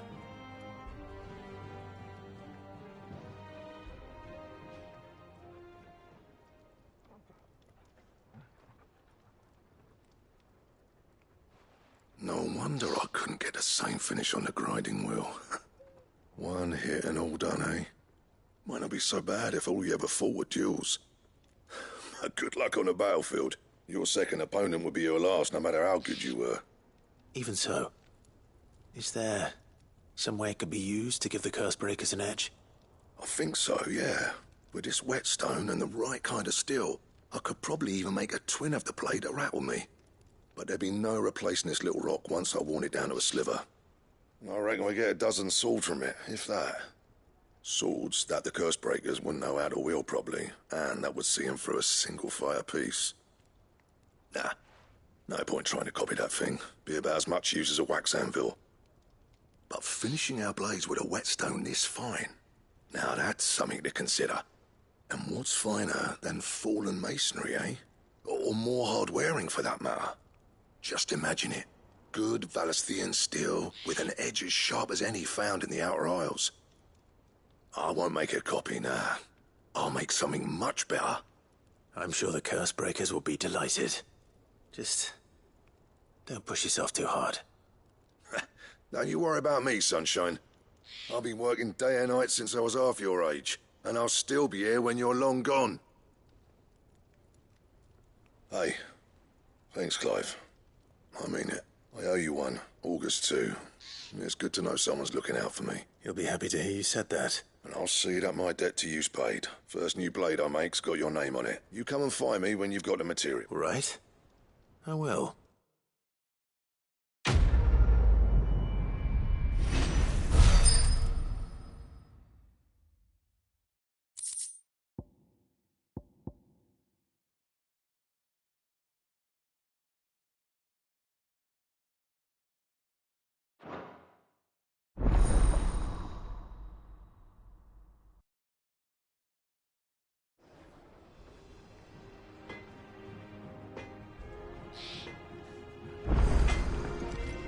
Back, are you?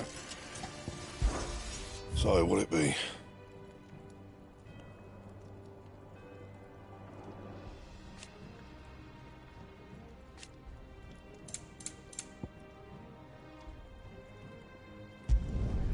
No scratches, right? Anything else?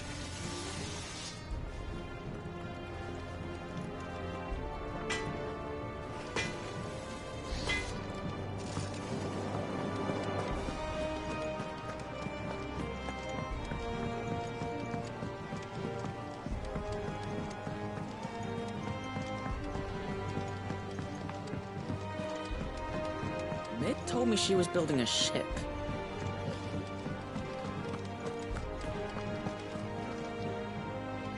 Goat. Still alive, I see. So Lady Karen accepted the ruby. Ah, about that.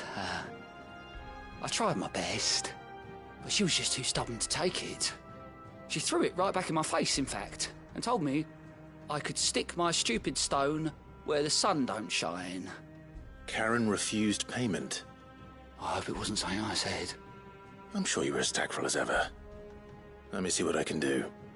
Oh, wonderful. I hope you have better luck than I did.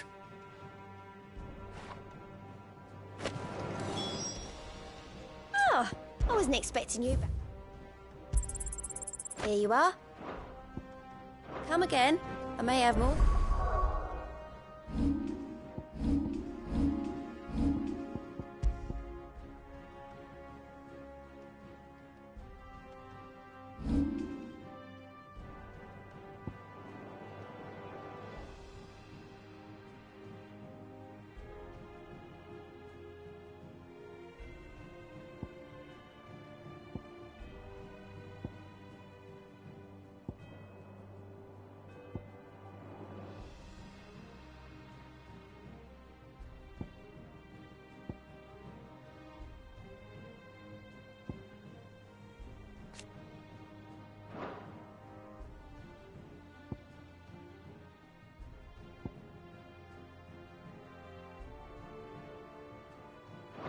for you.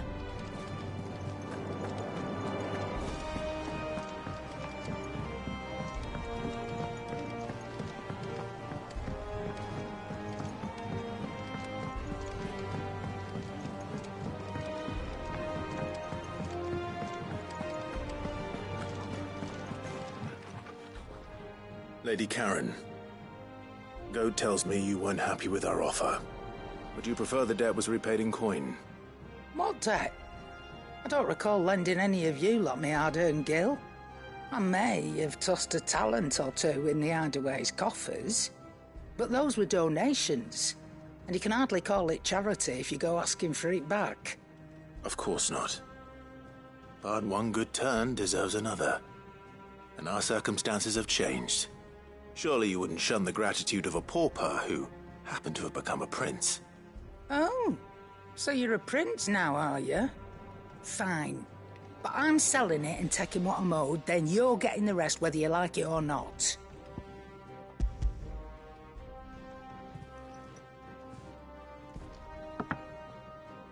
Where'd you even get this? A decent trader might nab 1,000 talents for a star ruby. A canny one, meanwhile, might claim it were nicked from the belt of Sid the Outlaw himself and ask twice as much. Might be I already have a buyer in mind. Might be you even know her. A fine continental maid whose beauty's only eclipsed by a guile in commerce. You wouldn't mind, would you? Not at all. Just be sure to tell her that it's always a pleasure doing business.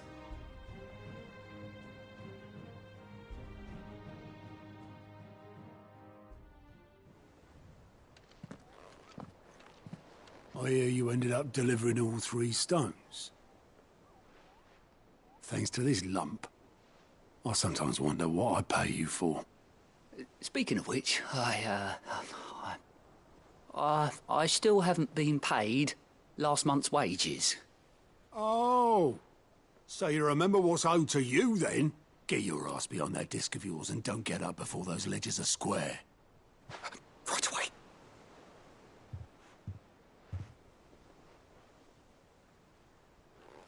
I've seen that before. You have, yeah. Plenty of times. It was the only goblet Sid ever used. Either out of habit, or because the filthy sod couldn't be bothered to find a clean one. I knew so little about him. Like most people. Martha and the Dame both seem to have fond memories of him. Huh. I bet they do. How long did you know Sid before he... Before he died? 20 summers, give or take. Back in the day, I was a purser on a trade ship, which is where I met him. He bought passage to... I forget where. And having nothing better to do on the long nights, we set up drinking island rum till the morning bell dragged me back to my duties. Quit my post not long after that, on account of making a fine maiden's belly fat. But me and Sid stayed close, promising we'd one day sail the seas again. That was before fate stepped in and said she was having none of it. The magic woke inside my son soon after his first name day, and there was no hiding his knack. Couldn't you and your family have... My family were the ones who summoned the constable, wanted the monster taken away. I couldn't turn my back on him, forget what I felt, and I couldn't for the life of me understand how they could. Luckily, Sid was of the same mind as me. It was him who stood beside me when all I wanted was to tear the whole world down. Him who cried for me when I had no tears left of my own. Him who swore he'd do everything he could to stop it from happening again. And he was true to his word, too. Left the Royal Army once and for all. His ranks, his ribbons, gone. Just like that. Threw away everything he had. All to right a wrong that no one else had the courage to face. I knew then I'd follow that man to the ends of the earth.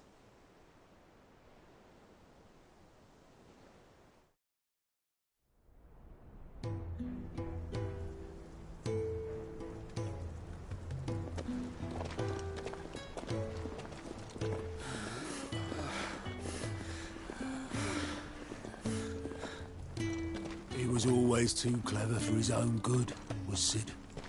Saw the world for what it really was, while the rest of us were content to go along with the lie we were shown. And it can't have been easy, bearing that burden alone.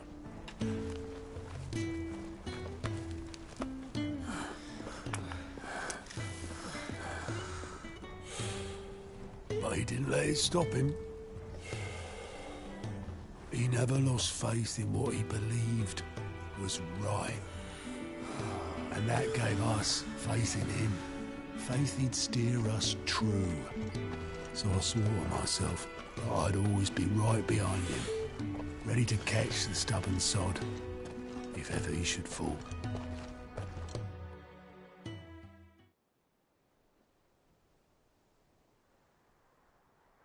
But I couldn't even do that.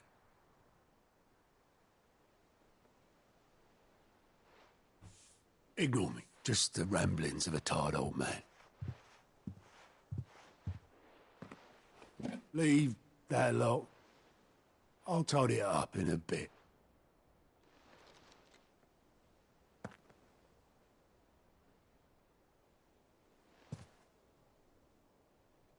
This is Sid's handwriting.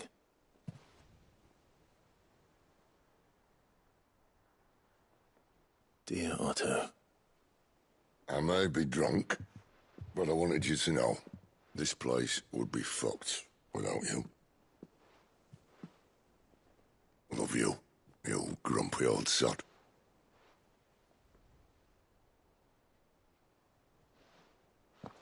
This note. Hmm? What about it? Sid was right. Without you, we'd all be lost.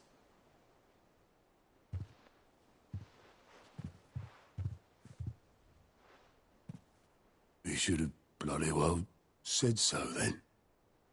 Just once. Before he went. But then, why would he? Him, or anyone?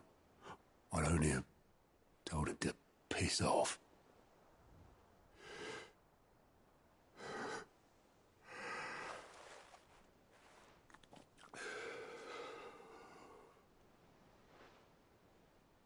You're wrong, though. Both of you. It was never just me keeping the hideaway afloat. It was all of us.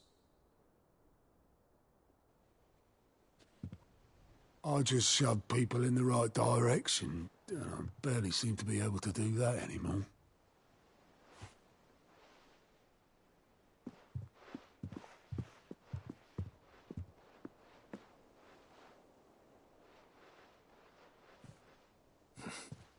Would you rather goat at the helm?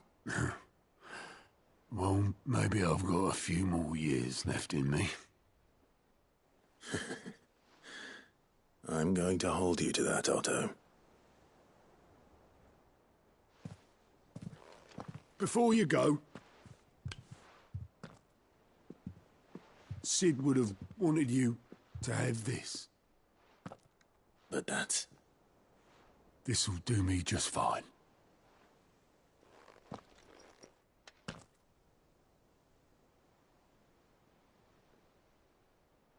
Thanks for the ray of sunshine. I'll see if I can't pay you back.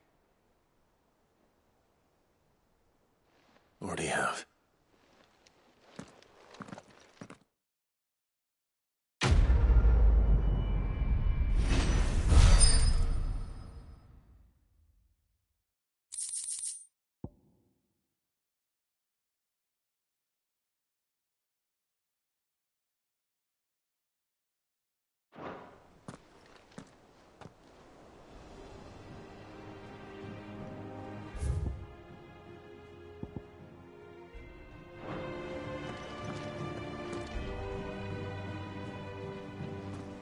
All right, Clive. Asterix. Mid finished sending half the hideaway traipsing across the twins, has she? I swear, that girl'd do anything to put off visiting her old dad's grave. No excuses now, though, eh? Not quite. She said there was one final thing she had to take care of. I'm sure she'll be finished soon enough. She said that? In those words? She did, yes. Clive? Were you born yesterday or something? There is no thing. She'll probably be halfway to Canva by now. Mid. I might still be able to catch her.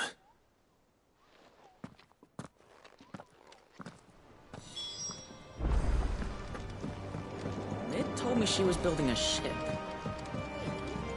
Is that the thing Tomes helped to build? Obolus, have you seen Mid? Yep. In a boat, going that way. Then I'm too late. You in a hurry and all, are you? I offered to take her across, but she wouldn't wait. Just paid for a dinghy and rowed off. Oars going like the clappers. Got some life in her, ain't she? But anyway, I was on my way up to see you, as it happens. Got a letter for you. Urgent, by the sound of it. One of your uncle's men said I was to hand it to you in person, post-bleeding haste. And you're here now. Thank you, Obolus. Don't mention it. What tidings, Uncle?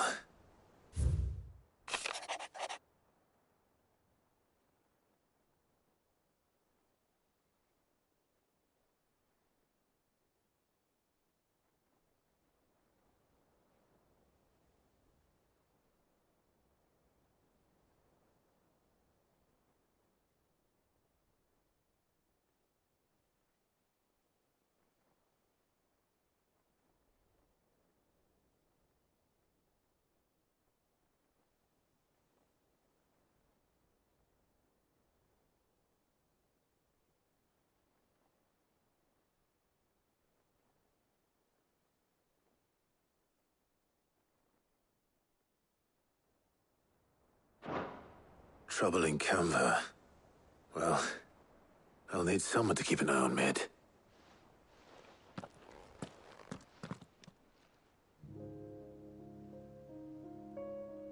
So what? Mid got us to do all the dirty work and then just sailed off into the sunset? It, seems that way. Well, nothing we can do about it now. But next time you plan on visiting Sid, you might want to tie her to something before you suggest it. Ah, don't be so hard on her. Got to admit, the dirty work was kind of fun. Everyone pitching in and all that bollocks. Just like when we built this place.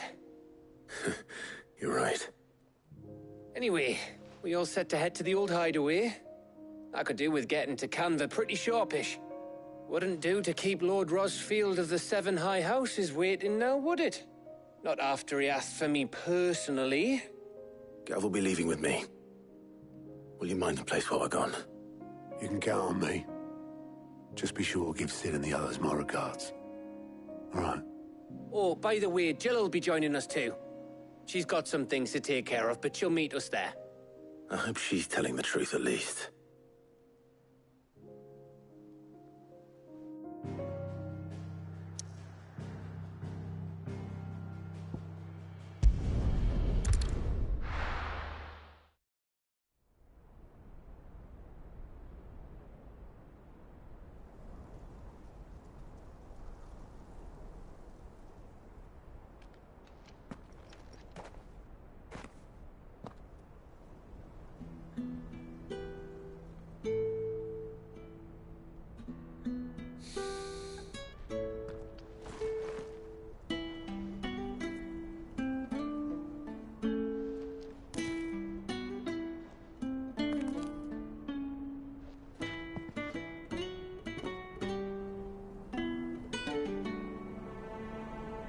Well, Sid,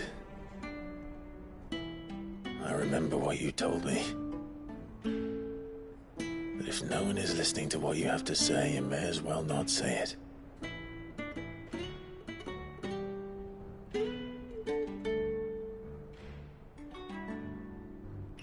I'll say this, old friend. Hugo Cooker is gone. His shadow looms over us no longer. It's a pity the Phoenix can't be in two places at once. If he'd have been with us, maybe he could have done something for the lost. Not even the Phoenix can bring people back from the dead. Life has a beginning and an end. So we must live while we have the chance. And not as slaves to the crystals, but as free men. May we join you?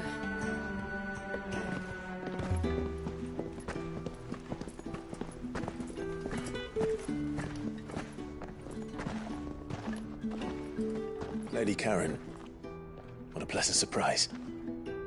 I thought I'd drop by and see how you were all doing before heading off to restock my supplies.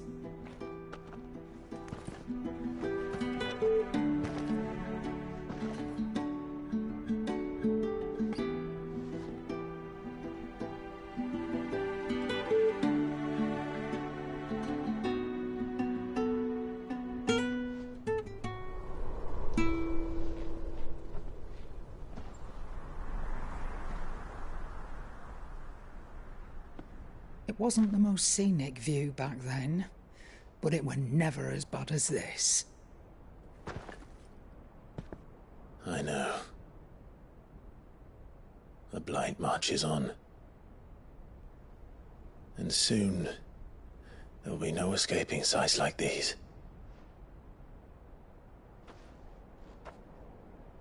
So our mission remains unchanged.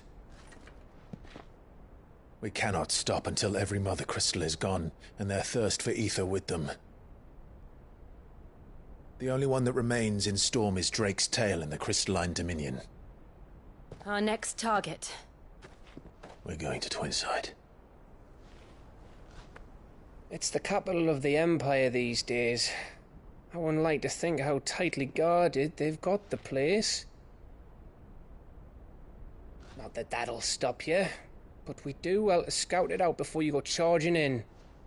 We would indeed. If you're off to the Dominion, you can take this great lump with you.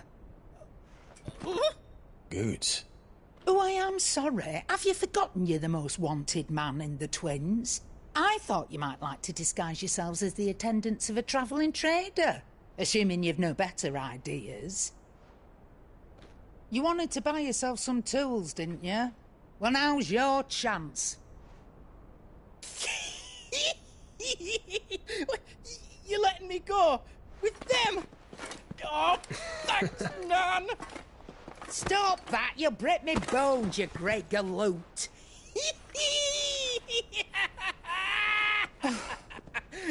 There's a caravan that runs back and forth between the Dominion and the Bocklad markets. It's managed by the Merchants Guild. Just show them Goots' traders pass and you'll be on your way.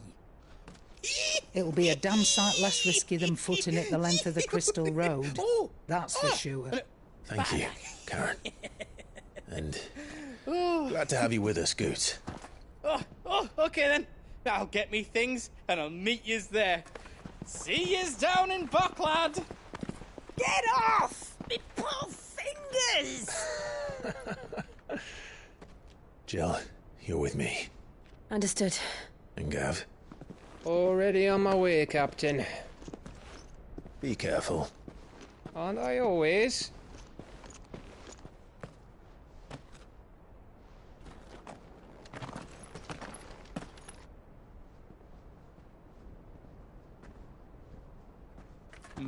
Do you see that, Sid? Your protege's making a proper little outlaw of himself.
How are you feeling?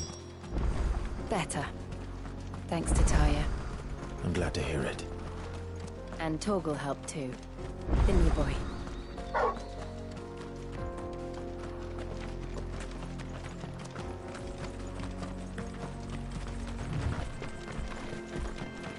This used to be a trade route for merchants crossing the Scars, till the Republic laid a new road wide enough to let wagons pass, and all official traffic moved there.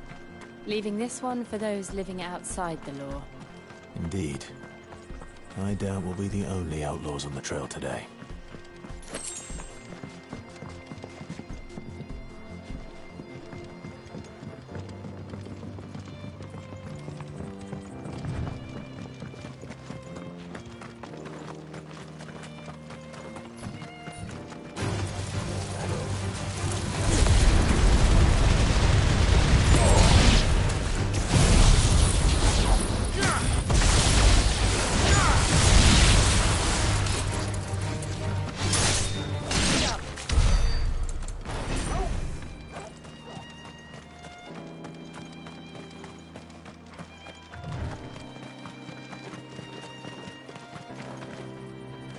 So what do you think? That we... Really? It's as bad as that? Oh, aye. There's trouble up ahead. And too much of it for us to handle. I take it there's danger on the road. Oh, what about this fearsome-looking fellow? You think he'd be equal to the task? Well, no doubt. Assuming he's willing to hear us out. Well met, friend. My brother and I have been tasked with finding a merchant's missing cart. You seen it by any chance? How does a merchant misplace his cart? Oh, the man's a coward. When he thought goblins might come a-snarling, he ran, leaving his livelihood abandoned in the pass. He sent the two of us to fetch it, but it's gone. Now, I'm not much of a thinker, but I know the work of thieves when I see it. My brother's right on all accounts. And by my estimation, the bastards are lying in wait just down the road. We may have seen our share of action, true, but we've not got the skill in arms to boldly brave an ambush. You, however, have the look of a man who needn't fear a band of backwater ruffians. What do you say? Will you help us out? Chances are they'll come for you either way. But if you promise to lend us a hand, at least you'll pocket a reward for your troubles. Well, if I'm going to have to deal with them anyway. You've clearly got a fine head on those broad shoulders. We're lucky you came along. Now, hoping to make a heavy purse in Boklad, our merchant friend loaded his cart with as much as it would carry. Reckon he won't be forking over the rest of our fee if we don't find those goods. So, while you're seeing to those bandits, you keep your eyes open. All right. Just don't expect me to drag the cart out of there myself. No. You can leave the cart to us. You just put an end to those bandits and point us in the right direction. You do that, we'll take care of the rest.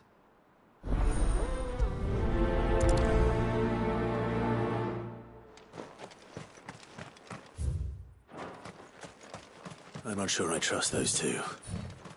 But if there are bandits lying in wait, I should probably take care of them. Look lively, you lot. Well, we've got guests. These must be our bandits. Stay down!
That's them dealt with. Now, where's that cart?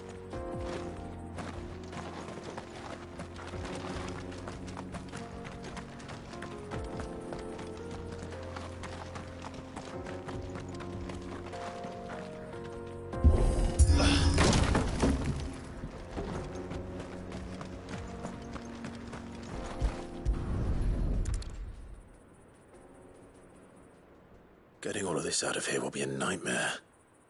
Seems we've found ourselves the right man for the job, wouldn't you say? Found the cart and didn't leave a single bastard breathing. Our merchant friend will be delighted. And how exactly will he be getting his goods out of here? You leave that to us. After all, it'd be wrong to make such a fine warrior haul cabbages to market. You've done your part. And that's all you need to worry about. Here.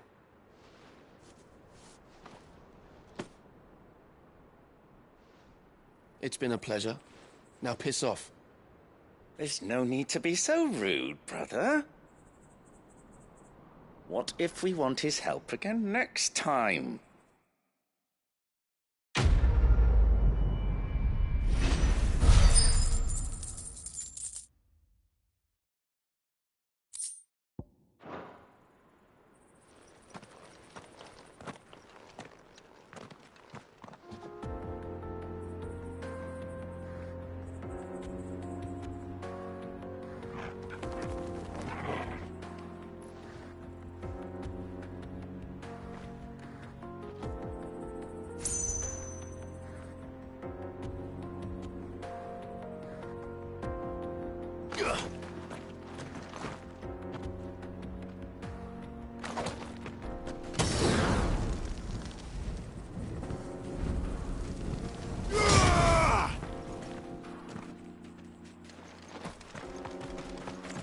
You've had your reward and you're not getting any more.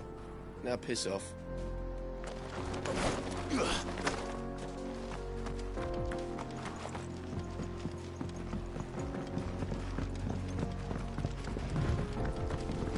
I see the Dalmex lag behind Rosaria when it comes to bridge building.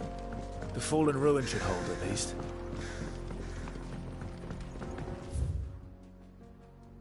The path continues on the other side.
So this is Zemeckis.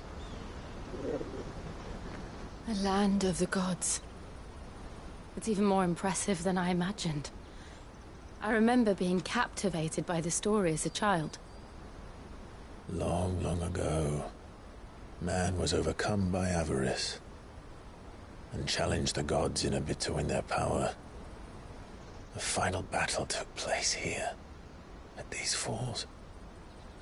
Or so the legend goes. If anyone ever manages to plumb those depths, perhaps we'll learn if there's any truth to the tale. That the gods emerged victorious and punished man for his defiance by visiting upon him two curses. Dominants and bearers.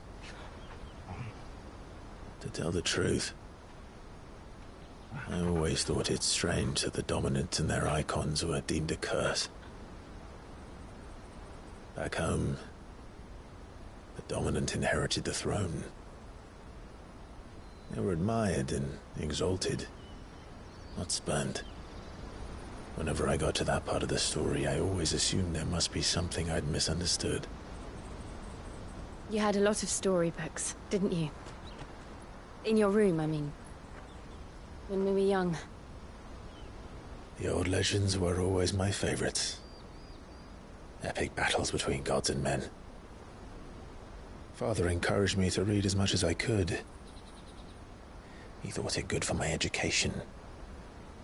You really were a boy like any other, weren't you?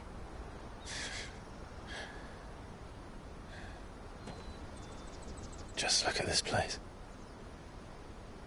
It's enough to make you believe the legends are true. I know.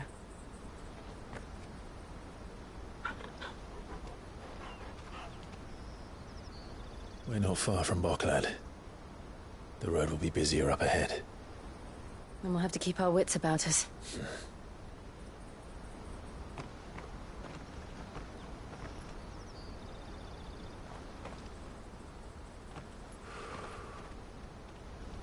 Clive? Something wrong? Nothing. It's nothing.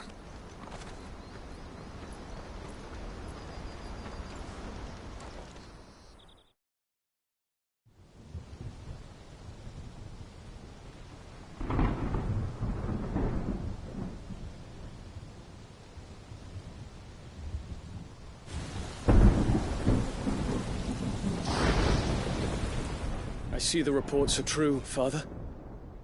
You have surrendered the throne to Olivier. I have. Emperor Olivier shall rebuild the Holy Empire of Sambrec.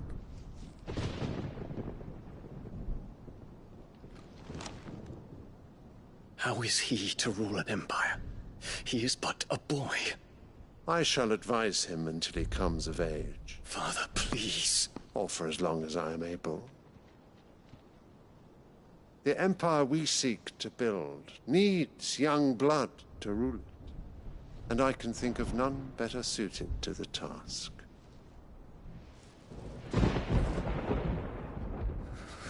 There is other news, Dion. Hugo Kupka is dead, and Drake's Fang destroyed. The pillars of the Republic have fallen. Ere long, the Imperial banner shall fly over every city in Storm. And then, Valisthea. All shall bow before their Emperor. Father, these are the words of a tyrant. They are the words of a god. The Emperor whom I gladly serve. Great Greegar, made flesh.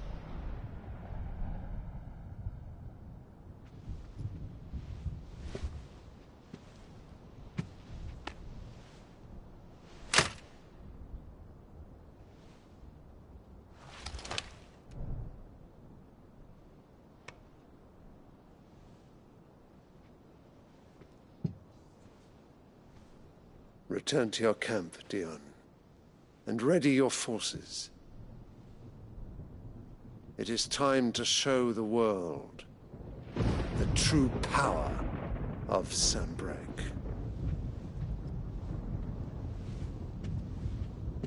Father.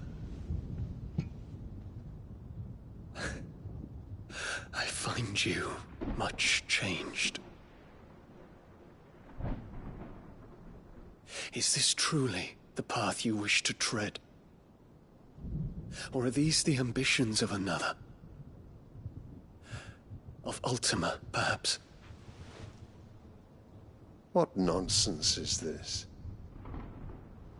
I speak my mind, and my mind only. Though I do owe Annabella thanks for reminding me of certain truths regarding the nature of nations, of rulers, and of the divine. You would trust the words of this traitress?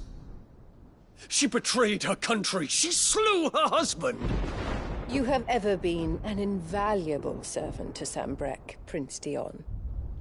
I trust you will continue to serve your Emperor in the wars to come. The canker! Silence! Insolent wretch! You will bend the knee. All else is heresy. Sire, forgive me. This audience is over. Come, Your Radiance. The Rowena Syndicate awaits your pleasure. Oh, not another meeting with silly old men. They're so boring. I'm hungry, Father. Can't we have luncheon instead?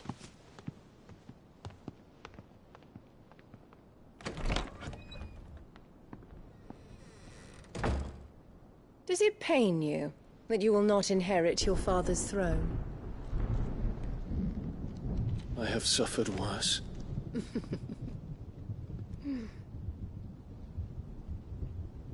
Count your blessings, Dion. For a base-born child to be chosen by Bahamut is miracle enough. You have risen high on his wings, but you shall rise no higher, lest your impure blood stain the throne. What do you know of my blood?